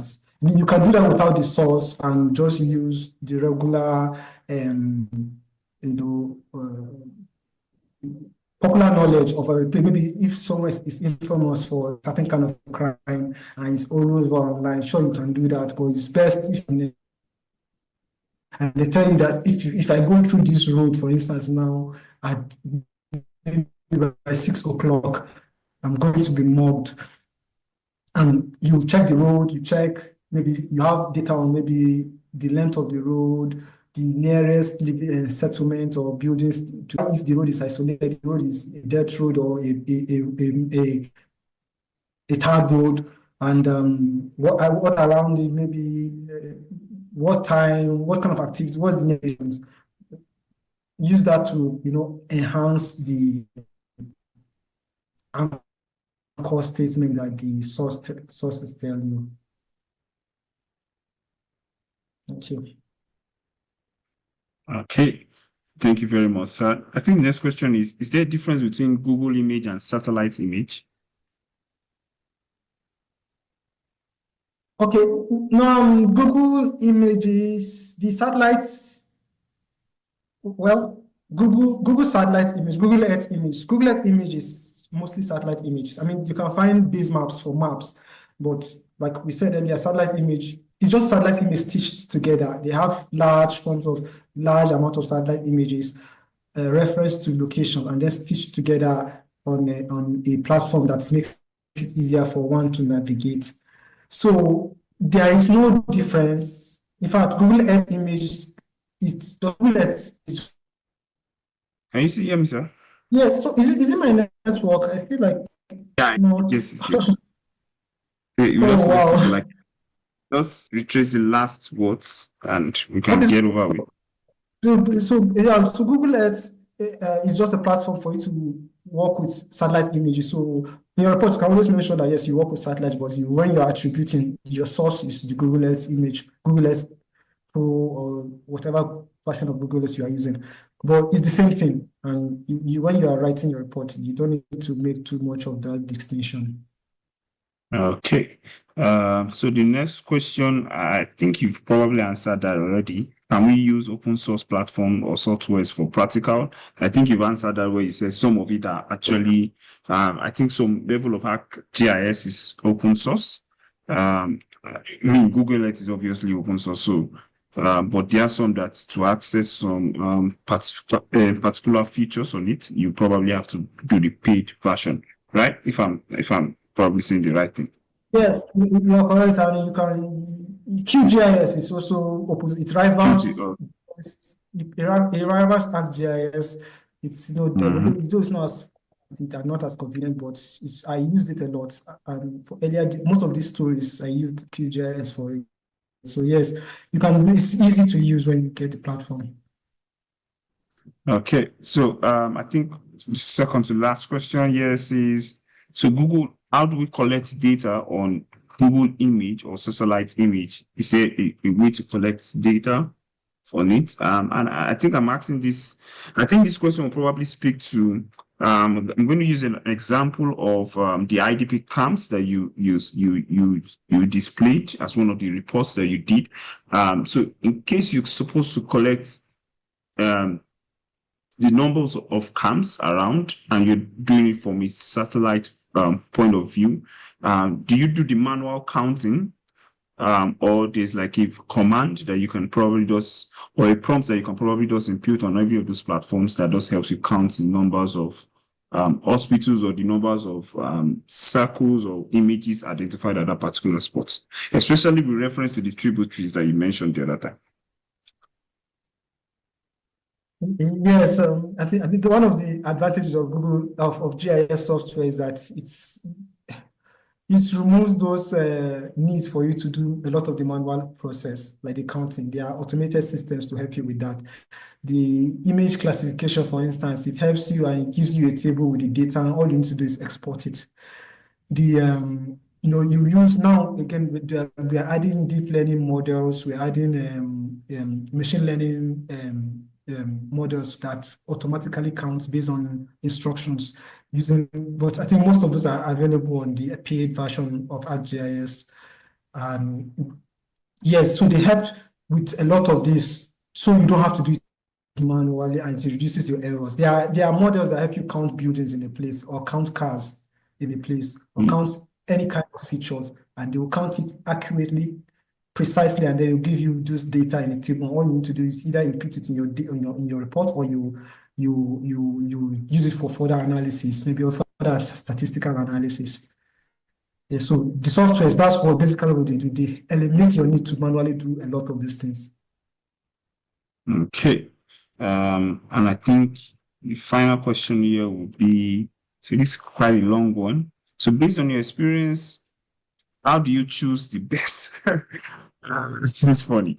Based on your experience, how do you choose the best map um, uh, to use, especially when you're doing location with few satellite features like buildings or road for the reports where precise location is not known. That would be the part B of the question. For a report where a precise location is not known, how do you go about it? And for also the third part, from your experience, do you apply predictive estimations to get the point or rely on source knowledge to get the area? So I'm just going to repeat them one after the other. Number one is, how do you choose the perfect map or tool? Let's just put it like that to use. I said that was funny because a lot of times when even as a visualization expert, sometimes people ask me, which tool do you prefer to use over this? And so I resonate with that question a lot. It also asks, okay, so how do you choose the best map to use? How do you work with locations, especially when the locations are actually not precise or you don't know exactly where you're going to, or the location is actually not on the map, right? How do you work with that? Then from your experience also, do you use predictive estimations to get your points? So we're going to do this probably in the next 5 minutes so that we can just quickly wrap up. Okay, so the perfect map or the best map, sorry, to use, it's actually depends on apart from the research part, apart from the investigative part or data analysis part, there's also the design parts. Sometimes I have to switch my brain in between. So it just depends on how you want it to look. The aesthetics. Like I told you, there are so many base maps there that I showed in the earlier version. For example, when you can see the different kind of map, whether it's a terrain map, whether it's a street map, whether it's a navigation map, whether it's even a satellite. So how to put those features, it just depends on what you want, how you want it to look like in your final report. So aesthetics, you're just butchering what makes my decisions for me, because I've done the most important part, which is the research. So aesthetics at that point is I just experiment. That's basically just experiment with all I have available. That's the best tip I can give. Experiment with all you have available. So working with locations that are not so precise, so that's very difficult for one of the toughest things I do, because you want to work with incomplete data, yet your aim is to provide very accurate and complete data and very accurate and complete results, because you can't do anything less than that. So I try to use multiple data sources and platforms. Like for instance, now the fact that there are a lot of gaps in Google Earth. Google Earth, there are a lot of, sometimes you see years years, stretches of years without data in a place, and so you have to. So you can't do that empty. So sometimes, if for instance, now my goal is not precision, but just confirmation of features. Maybe if I want to confirm there's a building there, I can use the Sentinel, which has a 5-day short 5-day visit period. They take that every 5 days or 6 days, I think. Yes, 5 days or 6 days. So the data is you get that more often than Landsat or other satellites that can be once in a month, or Landsat is also very precise, but I think that's also longer than Sentinel. So I use that to just fill in the gap and say, okay, from here to here, I know the data here, there's a gap, but if it's not precision I'm looking for, if it's just confirmation, I have other sources that say, okay, this, I can go deeper into analyzing this image is less clearer than the other ones, and then add it to it. But if I can't do that, I may just drop the story, because location is the most important part of it. So if I cannot get precision, and I just drop the story. Just drop the story. I think the final question here will be, sometimes you have to work on estimations. Yeah, so I don't use predictive in the sense that, so estimations are mathematical estimations. I've gotten the data already, and I'm not estimating the data from the primary process of collecting it, but I'm estimating after I've collected the primary data itself.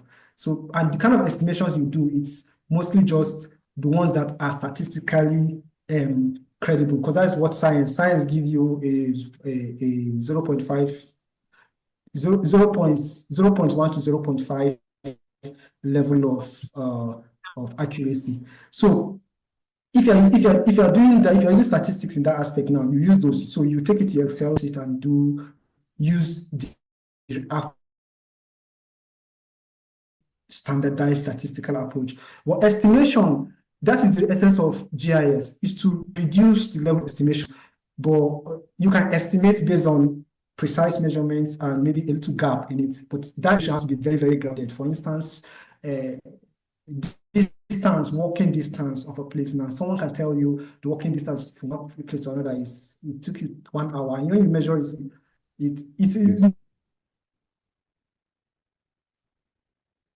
maybe get a few people this place is 1 hour 40 minutes, and you can just measure the place and okay, no, based on one estimate, you estimated maybe it's 54 minutes or so. So that is kind of estimation that's allowed.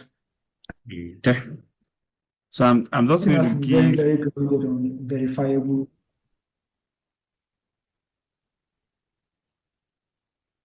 Okay, sorry I cut you off there. I think network broke, so I thought you rounded No, up. I've done. Okay, so finally I'm just going to give Abubakar. Sorry I can't pronounce her last name. So I don't make mistakes. Just quickly ask your questions so that I'll just quickly move into the next session as quick as possible.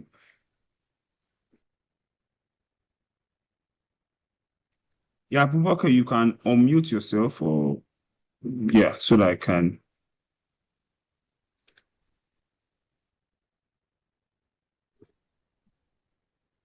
Hello, can you hear me? Yeah, please, we can hear you. Okay. My question goes this way. I'm working on the research analysis of urban crime patterns in urban area, and like I already explained those particular locations, almost about 11 wards, and I am a planner by profession. Now I'm trying to look at how am I going to use GIS in terms of planning perspective. I want to borrow GIS techniques in planning our urban area, despite the fact that in the urban area, we have two particular areas to be concerned. One, we have the planned area and unplanned area. So the planned area and unplanned area, it is the two areas that we are now going to put our interest on. Despite the fact that in planned area, we are not going to get more crime hotspots rather than unplanned area, because some of the unplanned area, it is the area whereby we people know that the certain planning standard were not put in place, and haphazard development and unplanned activities have been taking place over that particular area with a lot of issues.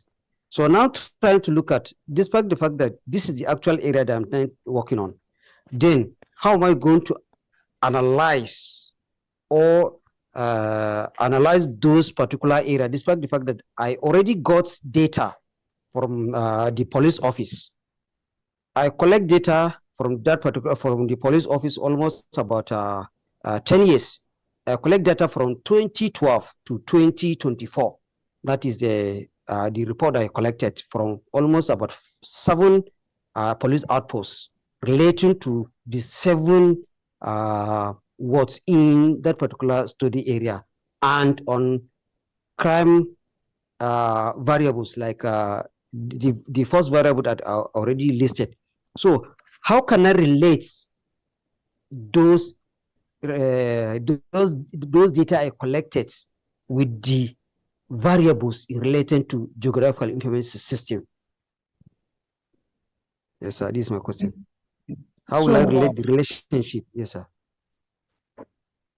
I think you have done the hardest part of it. Data. But when you have data, it can tell you how to approach it. So, and Okay. urban planner, I also took 2 courses on that, so I understand how when you talk about urban planning. So the planned area and unplanned area, you've gotten data across the planned area and unplanned areas.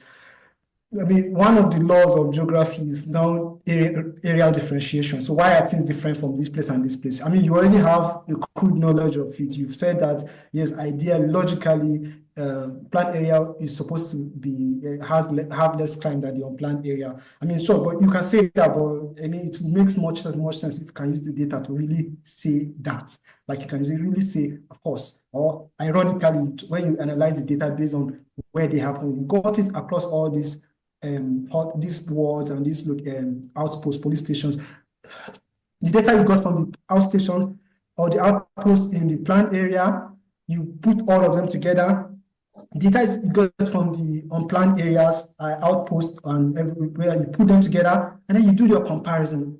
The comparison alone is going to tell you a lot of stories. And ironically, you can even find out, wait, the crimes don't happen more in the planned area. I'm not saying that's what happened, but maybe the data can tell you that wait, the planned area have more data, have more these things. And in the context of geography and GIS, you can also then relate it to other contextual reasons why these things happen, like the socio-economic aspect of it, or the proximity between the planned areas and unplanned areas, and possibly people traversing between the planned and unplanned areas to commit these crimes.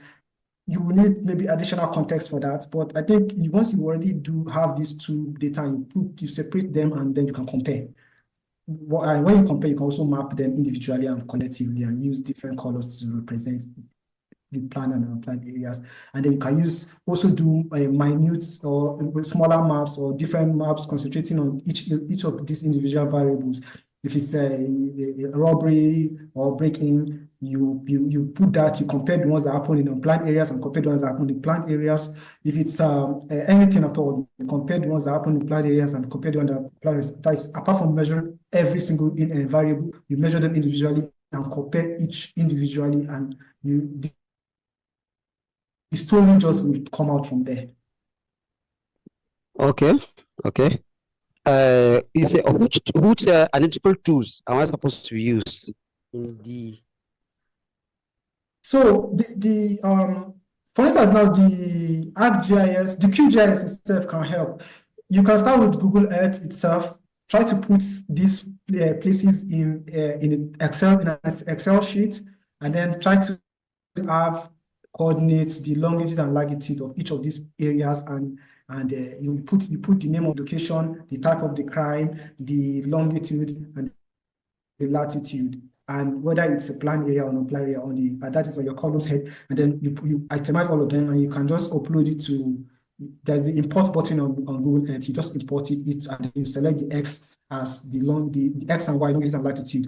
If you select them, it will automatically plot it for you on the map based on the coordinates, and you can create a shape file out of it. You can export it. When you see, you export it as KML or as KMZ, and then move it to QGIS and do much more. And there are tools there. The moment you move it to QGIS, just use the search bar and search for anything comparison or just whatever comes to mind of what you want to do. Maybe you want to plot the data, you want to compare the data. You just search it. It will tell you it will give you the option to select the uploaded KML data, and then it will plot it for you and do the differentiation yourself. It can then classify it for itself, and all you have to do is look at the results and write your stories.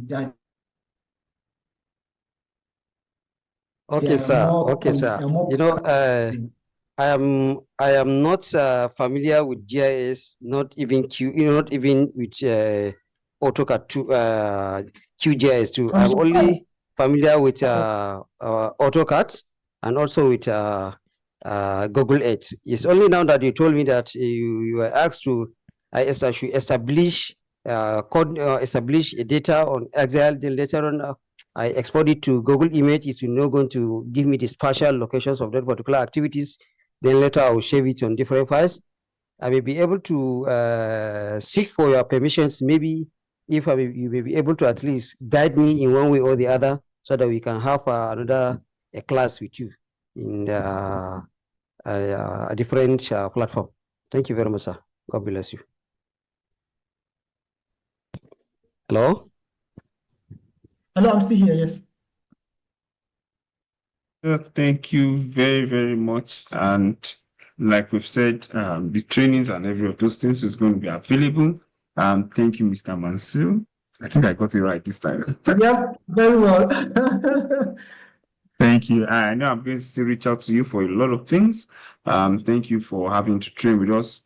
Just in the next couple of minutes too, we're going to introduce you to also, like I said earlier, part of the works that we do in data fights, right? Beyond data and providing data access and gathering of data, right, is also our works around technology. So we're going to be in the next few minutes also introducing you to our technological tools. So beyond knowing that you can gather this data, right, or you can work with geographical data, right? Are there tools that are available for you to gather them, especially when you have to? You heard when the speaker the other time was speaking about doing on the ground sourcing of some of those spaces or issues before you even start picturing them on the map. So are there tools available for it? And for journalists or for even researchers, if you have to convert some of those data that you've gathered into stories, are there tools available for them? So I'm going to be introducing one of my colleagues, Paul Akemi, to help us take this quickly on this section. As it takes it, I'm going to I've also in this chat box put a assessment link for us. Please fill it, and I'm also going to put in the links to the tools that is also going to talk to you about, so that you can sign up and start using them. Thank you. Over to you, Paul. Good afternoon, everyone. Thank you so much for joining us. My name is Paul Akiomi, and today I'm going to be presenting DataFight's data collection solution, which is GoLocal, and as well our AI-powered data analysis platform to you, which is Nubia AI. So when I was listening to Mr. Musa presenting, he mentioned that GIS in journalism starts with ground truth or grassroots data, right? And what does this mean if you don't understand? It means real-time data from local and primary sources. And then the combination of primary local data and GIS data is how you tell a good story. So now, Mr. Mansour has already explained how you get GIS data, but now I'm going to introduce you to a better way that you can get local data from the primary sources. So now I'm going to turn off my video and then present my screen and start the presentation. Please confirm if you can see my screen.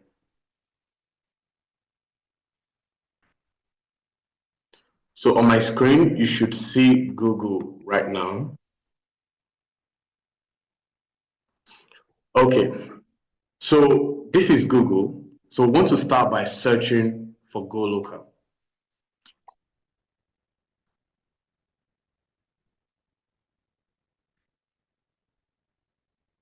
So we're searching GoLocal Analytics, and the first search result is the website.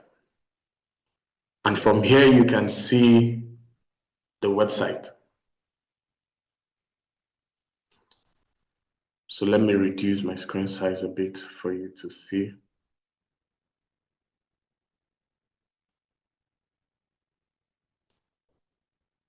So now let's start with the registration. So you come here, you click get started.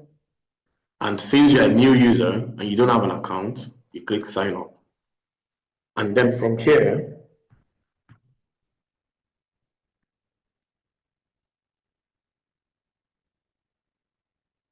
and then here, I'm going to put in my other email account.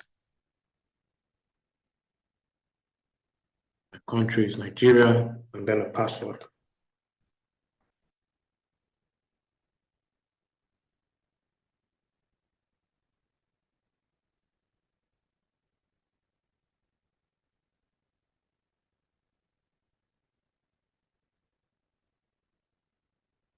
The incorrect password. Okay, and as you can see, I've been sent a verification code. So let me go to my email. Let me refresh my email.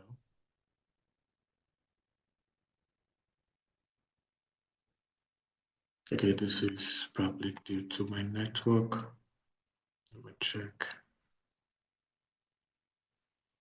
Okay, my email is still loading.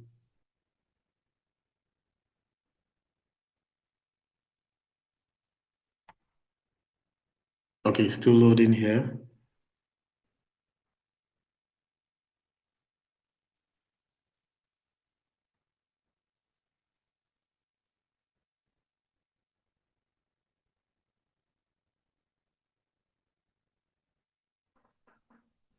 Sorry, let me quickly check my network. Please give me a minute. Let me check my network.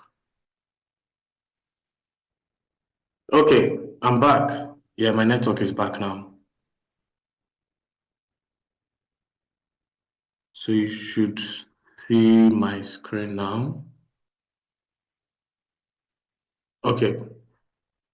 So checking my email now, as you can see, the Go Local verification email is here. And then I'll copy the password and then paste it. Oh, did I copy it? Okay, let me copy it again.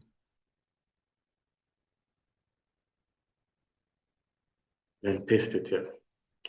And as you can see, I've been able to register on GoLocal. And now it's asking me, what is your primary goal on GoLocal?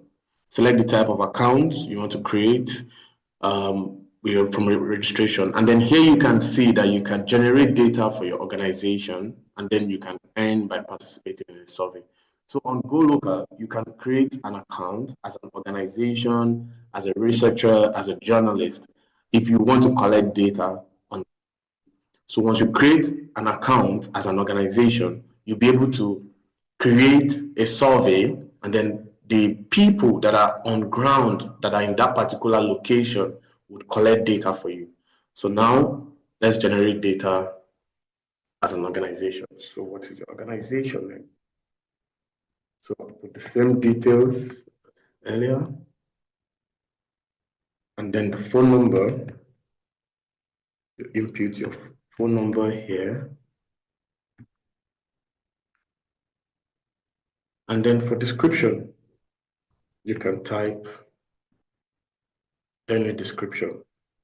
For the purpose of this training, I'll just put this here. And then you can upload an image and then submit. So now you have access to GoLocal. And as you can see here, your wallet is €0. You have 0 total campaign and 0 responses. And then you have 0 exports. So now to start with, you come to campaigns. So here is where you create your campaign. And then under wallet here is where you fund your wallet here. And then you track the transactions from your wallet. So now let me start by creating or funding my wallet rather, so you can see. So now we select the amount. So let me say 2,000 Naira. That is the amount I want to credit. And as you can see, there is transaction charges, which is 30 Naira, right? And then proceed. So it's asking, are you sure you want to fund 2,030 Naira to your wallet? Proceed. So now the next screen, I would have to input my card details and then fund my wallet. It is very simple and straightforward. But now I'll stop sharing my screen so that I can input my card details, and then I'll share my screen again for you to see.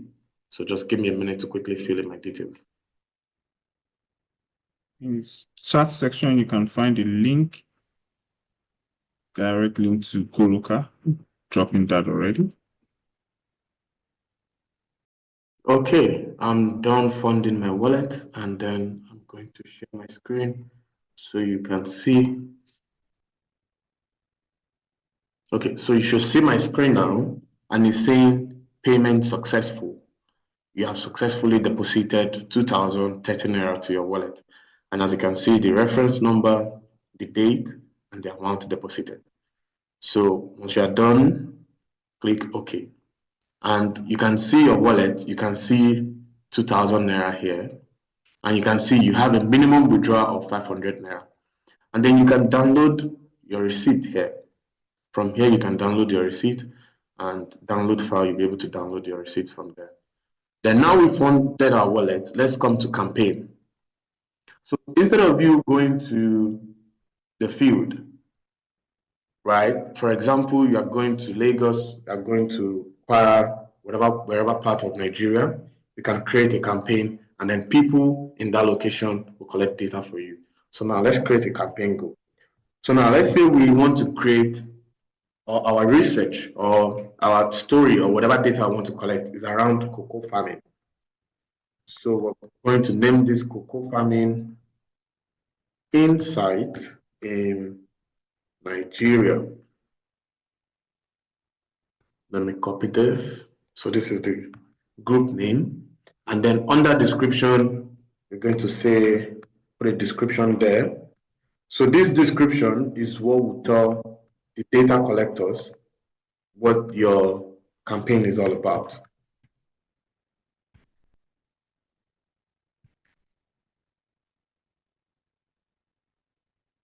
So now create a campaign group.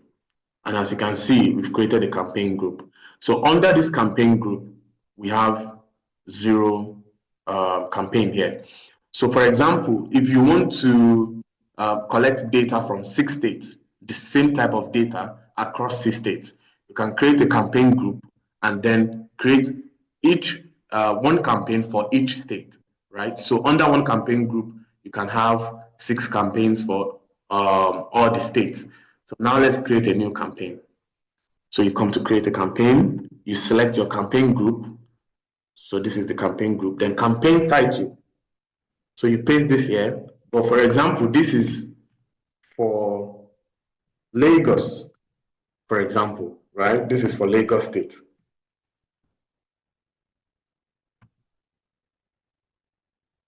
And then the description, right? We can also write the same thing.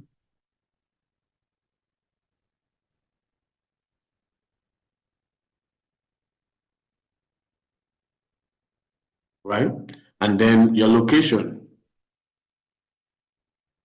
Nigeria, your state, locate Lagos. I see Lagos here. So for LGAs, if you have a particular local government that you want to focus on, right, within Lagos State, you can add the LGA here. But if you don't have, you want the campaign or the data all around Lagos, you can leave it. Then payment rate. Now, this is the amount you are willing or that you want to pay each data collector for attempting this campaign. So how much do you want to pay them for collecting the data for you, right? Let's say 1,000 naira.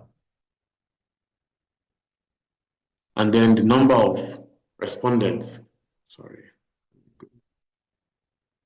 the number of respondents for this particular campaign. Let's say you are expecting, for example, just 1, right? Let's just add 1. You can add 20, you can add 100, any number. Now, this is asking, accept multiple response from an individual response. So do you want a particular data collector to be able to collect data twice, 3 times? But if it is just once, just uncheck this box. And then your start date. When do you want to start running this campaign? Let's put today. And then when do you want it to end? Let's put the end of the month. Then here, if you have an image, for example, an image of what the campaign is about, or an image of the location, right, of where you want them to go, or an image of maybe a particular farm or company on cocoa that you want them to go to, you can add the image, whatever image that you would like to add for the data collectors, to help them know what the kind of data they're trying to collect. You can add the image here. So now I'm just going to add an image here. and then you create campaign. So now we've created a campaign. So it's asking us, do we want to add questions? So now you are going to add questions to your campaign, and then you can do it later. But now let's add questions. So the first question, for our time, I'm just going to add one question to this. Let's say, what is the average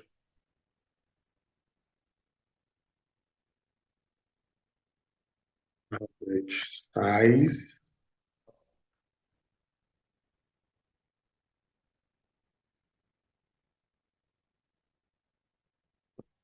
here?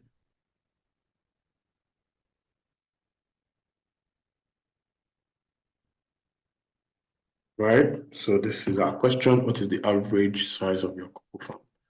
So now we're going to select the question type, and then let's add the options here. Let's see, 1 hectare. Let's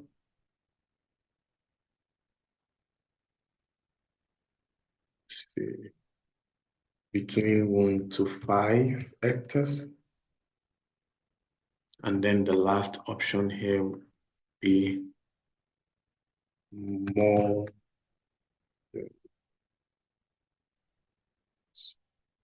So you've created your question. You can add as many questions as you want to collect from the field, and then you save your question. So now you've created your campaign, and then you can see the details about your campaign, the campaign name, the amount per response, the cost, the admin fee, the total fee, the survey, the number of responses, the location, and all of that. And then here you can see the list of your questions. You can edit your question, you can delete your question. And then under responses, you can see the list of responses here. You can review the response yourself, but we have a built-in AI system that will automatically review all the responses you get for your campaign. It will review it and then to confirm the validation, the accuracy of your data. And then from here, you can see your campaign is currently in draft.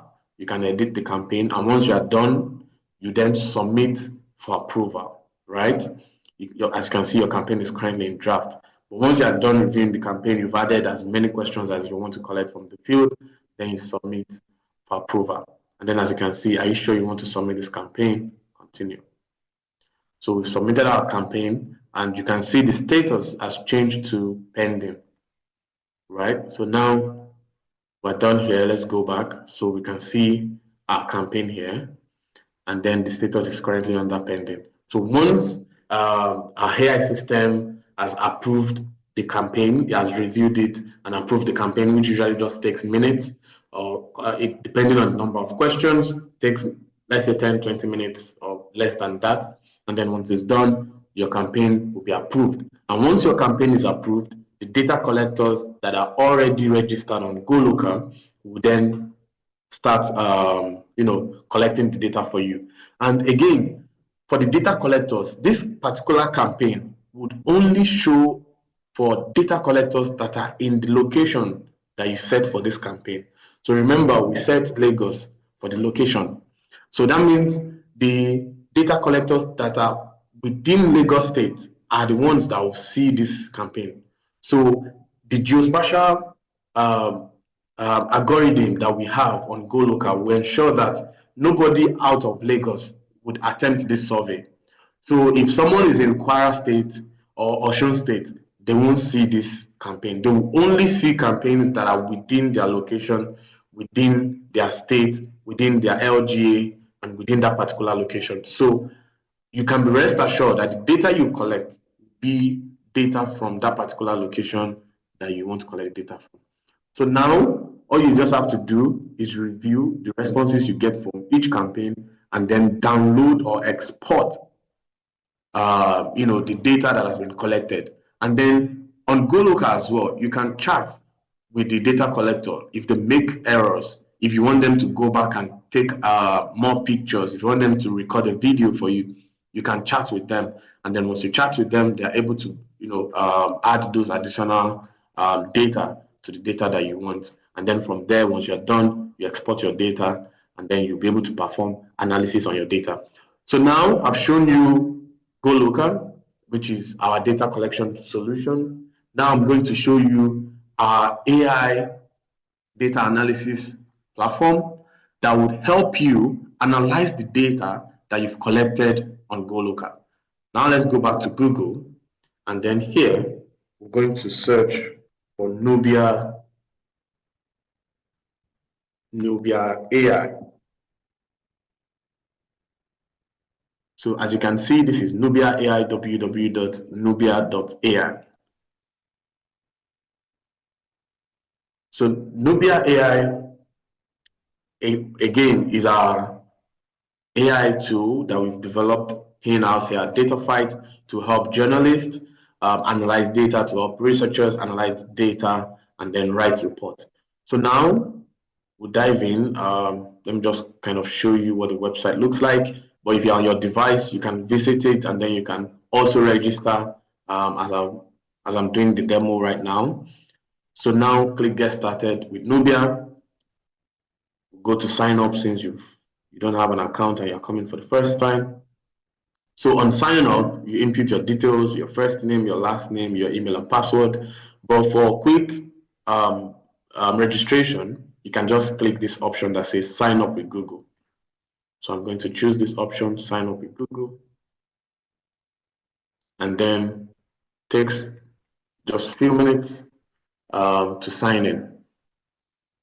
So now it's asking me to give access from my email, and then I'll be able to sign in. As you can see, it takes just seconds to sign in. And now you've been registered, so all you have to do is go to dashboard. So from the dashboard, you can see you don't have stories yet, and then you can see what we have here. So under quick action section, go to create project. And then create project here. Now remember, we collected data on cocoa farming in Nigeria. Now we want to bring that data and then get insight from that data. So let's copy this, and then under description, add the description.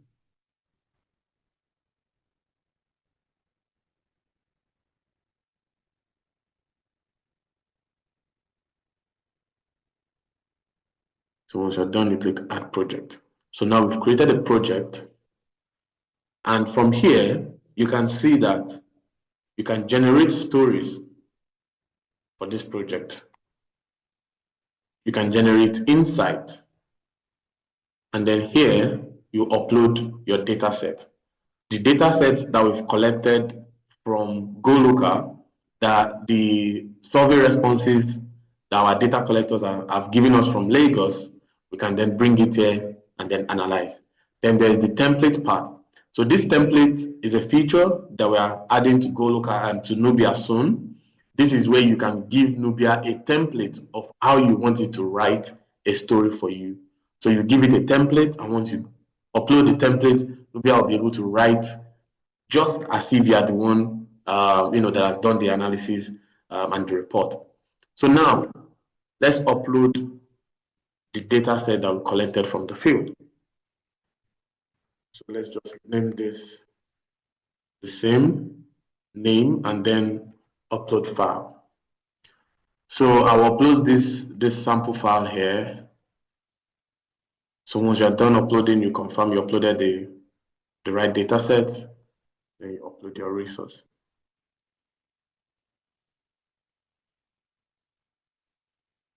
Okay, so now you can preview your data set, what the data looks like.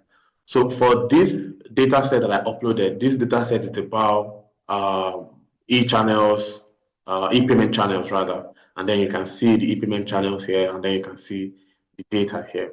So this is what the data set looks like.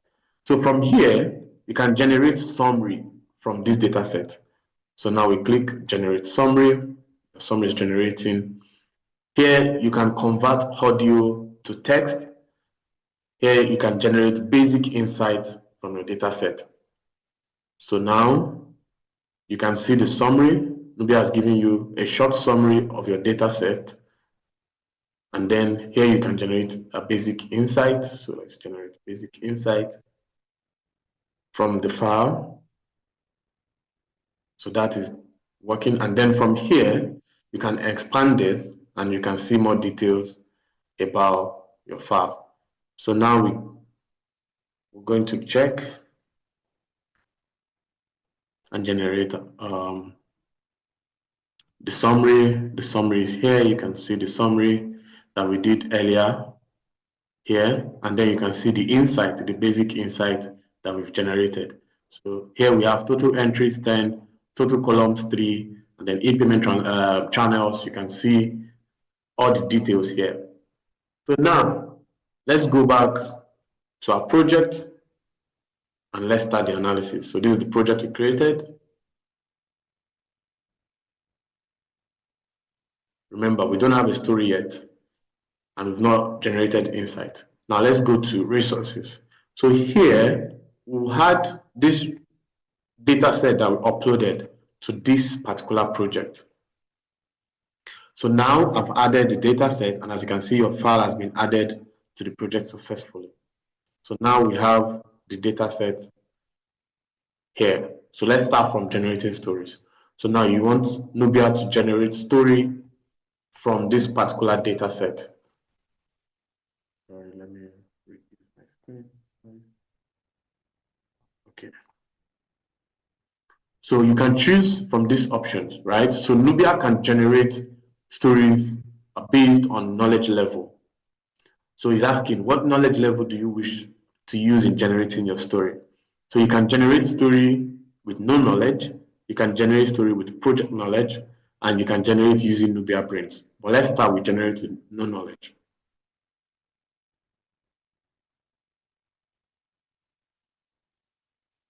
So now you can see new story and you can see generating here.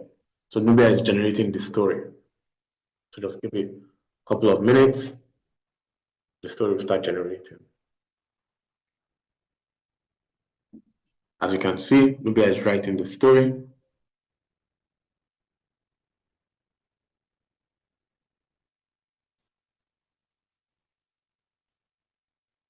Okay, now we have the story being generated here. You can see the title here, a digital future beckons, and you can see the story. And if you don't like a story, you can edit the story, right? You can edit the story here, these options. You can click on edit. You can edit a title here. For example, let's say you want to remove this part and you want to leave this part. You can edit that out. And you can also make this bold, just like a document editor, right? As we have it on Google Doc and Microsoft Word. You can change the heading levels to 1. You can make changes to the story. And once you're done, you save story. And as you can see, the changes we made to it has been saved. And from here, you can export. You can copy this as a text. Once you're done copying it, you paste it on a Google Doc or a Google Word document. You can also copy as Markdown. And then there is the option, which is to download as PDF, which will also be in the platform soon. So now we're done generating our story. If you don't like this particular story and you want Nubia to generate another story for you, you can delete this and then you generate another one. So now let's go back to our project. So you can see the story we've generated. If you want to generate another story, you just simply come to create story and generate another one. You can generate as many as possible from a particular data set. So now let's come to insight. So we want to generate insight from our data set. So here you select the particular data set, which is the one we uploaded earlier. And then from here, you'll be able to prompt Nubia, right? You'll be able to ask specific questions about a data set. So for example, you've uploaded a data set of about 2,000 rows and columns, or 60,000 rows, for example. If you don't have the time to go through the whole 60,000 rows and be analyzing, all you just have to do is come to Nubia, upload that data set, and then from here, you can generate insight from the data set. Even if it is 100,000 rows, no matter the size of the file, on Nubia, you can generate insight. And then as you can see, Nubia has done first layer analysis of the data set. And as you can see, says this channel has the highest volume of transactions, accounting for 39.3% of the total e-payment transfers. So from here, you can prompt Nubia, you can type whatever you want. You can say, you can ask any question really, and then Nubia will generate the response from you. But because of our time, I would like to stop here and get responses. So from here, you can create another insight. If this particular conversation, you can edit it, you can delete it, and then create a new insight from here. So now come back to project. You can create as many projects as you want from as many data sets that you like to upload. So if you have, for example, you've collected data from police station, just like I think Mr. Mohammed mentioned earlier, you can upload that report that you've collected from the police station, the data set, you can upload it on Nubia, and then you can get insight from it. From the, I guess it mentioned 2010 to 2024, which is the data point range. You can upload that data set and start asking Nubia questions. What happened in 2015? What happened in 2013? What happened in 2021 from that particular data set? You don't have to sit down and spend hours on analyzing that data set. You can just give it to Nubia, and Nubia will analyze the data set for you. And then Nubia is trained specifically for data analysis. So Nubia will generate insights from that data for you. Nubia won't, find it difficult, right? That is what Nubia has been trained on.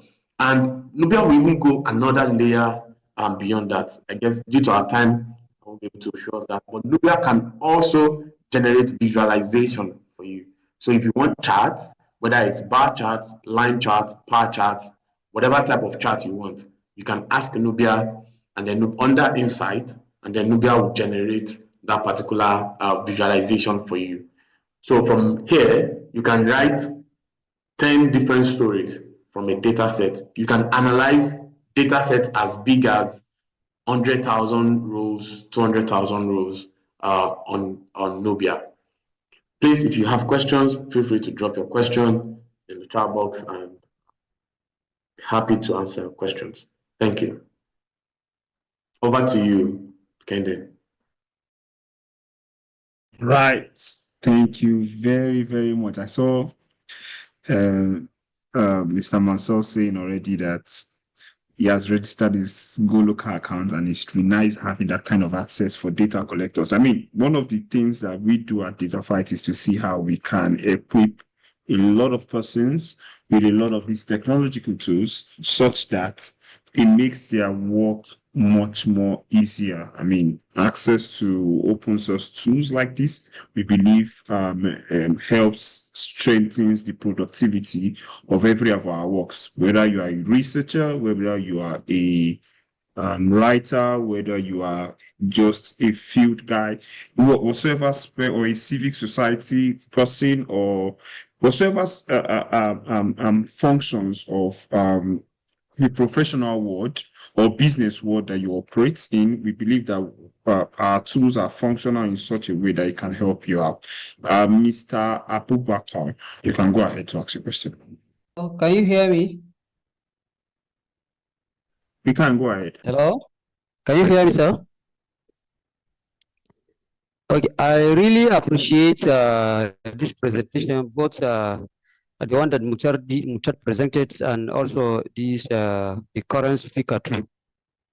And I want to ask, when I create this data on my Microsoft Excels, I may be able to upload it to that particular GoLoca, as he said.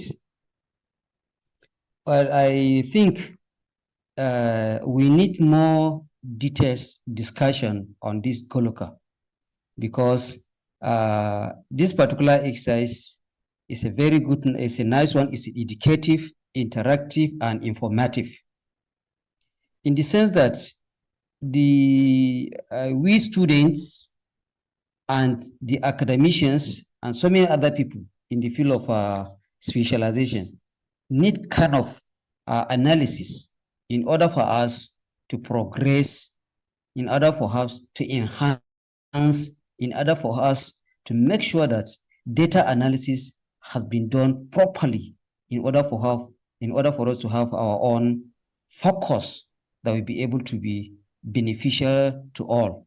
Thank you very much. Thank you very much. Thank you very much. Yeah. We need more details on this particular GoLoca analysis, creating an analysis of data. Thank you very much. Thank you very much. Thank you so much, Okay. Mr. Abubakar. If I may react to that, to also have to say that the main reason why we developed this platform was because we also experienced and we noticed the gaps, right, within the process. So some time ago, one of our journalists here at DataFight was working on a report, right, on a story, and he wanted to collect data on security, what was happening in a particular local government in Ondo State. So he reached out to fixers to collect the data for him. And then the fixers, when they collected the data, he paid them when they collected the data, and then they sent it back to us. We found out that the data they sent was inaccurate. It was missing. There were errors. There were typo errors. To snap a picture of a particular place, they snapped somewhere else, right? And he couldn't use that data. So he had to travel down to that particular location by himself to collect that data. And when he was traveling there, he was so close to being kidnapped, because that area was very, very rampant with kidnapping. So God saved him. He was very close to being kidnapped on his way to the place. And when he got there, he spent some time, and thankfully he was able to collect the data and then came back to Abuja to write the story. So now, why we've created GoLoca, the problem we're trying to solve, right, is number one, the time it takes for a researcher, for a journalist to collect data on the field.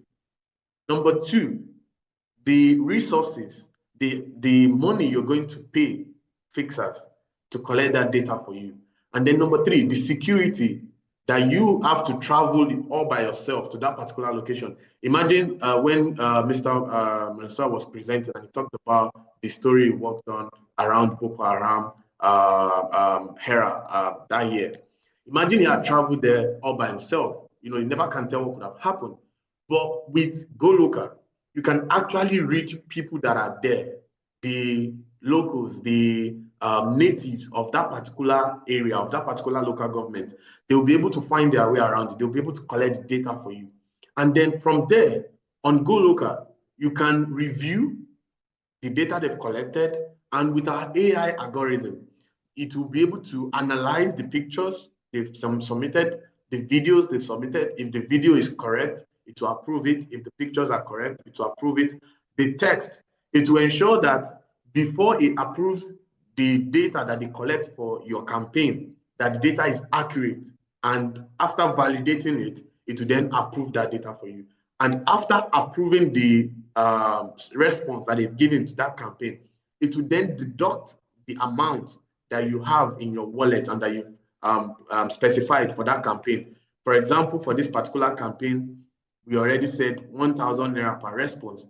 So after a data contributor has collected this data now, responded to this campaign, this 1,000 naira will be deducted from your account and be credited to the data collector. So it's a win-win situation. The data collector gets paid, and then you, as the researcher, as the journalist, you get accurate and validated data, and then you also get the data, the raw data from the source itself. And remember, when Mr. Mensah was presenting, he mentioned that without local data, your GIS storytelling is incomplete, because you need to really validate what's happening on ground before you now take it and then use the GIS data to support it and then write your story. Thank you very much. And again, to add, we'll be sending you guides on how to go around GoLocal. We'll send you video guides on how to go around GoLocal and Nubia. And then we'll also be in contact with you via email to support you if you experience any challenges, any errors while navigating your way around both GoLocal and Nubia AI. Thank you. Over to you, Kenny. Thank you very much, sir. I really appreciate. Hello, can you hear me? Yes, sir. Yeah. Yes, I really appreciate you very well for your kind contributions, and I also appreciate the first speaker. He brought about all his the case studies of Maiduguri and so many other areas in Bama area in respect to his research. Currently now I'm residing in Maiduguri area, where he does some of his work, and also I try to look at the study that I'm now trying to work on. It is my location is Adamawa State, where I'm now trying to look at the issue of that's the issue of crime patterns. While my present location is Maiduguri, so I'm not trying to kind of work in Adamawa State, but while I'm in Maiduguri area. That's the reason why I'm now trying to make some comparison in relation to working with the GoLocal and also working with GIS. One thing I observe with the GIS is you may be able to use GIS without going to the site, and also the GoLocal too. Maybe you will be able to work with the GoLocal without going to the site. Thank you very much for this progress in education perspective. Thank you very much, sir. Thank you very, very much for that, Mr. Abubakar. I just dropped my mail on the chat. So for any reason you have us to, if you have any question or have to reach out to us, please, you can probably do me a direct email at kendi@datafight.com or and copy the academy@datafight.com. Be very sure that I'm going to respond to that and we're going to take it up. Just like you mentioned, we are also ensuring that we introduce GoLocal and Nubia to as much persons as possible. So you can also register as agent and share with your team or body of researchers so that they can also register both as a data collector or as someone who is creating a campaign, right? And if you probably need us to on-site or a special training for you or your team, please also reach out to me. It's one of the things that we also do at the academy. So beyond the Zoom training, we also go to partner with NGOs, researchers, business organizations, professional bodies, as much as possible, right? To also train them on some of these tools that we've built and how they can probably work with data and probably compress it into meaningful insights. I believe we have come to the end of this training, and thank you all for joining. Thank you all for your time. I believe that you've gotten a lot from this training. Like we said earlier, the assessment form also has been sent. Please try as much as possible to fill it up because it helps us in our feedback. Also try as much as possible to sign up on our on each of the tools that we have also used to train you today. Try as much as possible also to follow us on our social media channels, on Twitter, on LinkedIn, Instagram, and do well as much as possible to tag or reach out to us. If you have any questions or if you need any special training, you can visit our website at datafight.com or datafight.co to give you an overview of what we do as an organization. I don't think I'm missing out on anything again. So I think we will just call it a day. Thank you very, very much for joining in. Before Thank we go, I think there's a comment. There's a comment from Sani asking to I would like to connect with Abubakar as they share the same state. They're from the same state. So I don't know if you would like to drop your email for Abubakar to connect with you, if it's fine with Abubakar to connect with you, or your LinkedIn. Okay, I think to just be safe, they can probably, Susani can probably write to me on my email, while Abubakar also write to me, so that I can just do that journey, just to be safe, so that we don't have to publicly put their details online. So please, Mr. Abubakar, you can just do me a mail right now. So, and Sonny, please also do me a mail so that we can just link you up together as much as possible. Thank you, everyone. And it's a good day from my end. Bye, and have a lovely day ahead.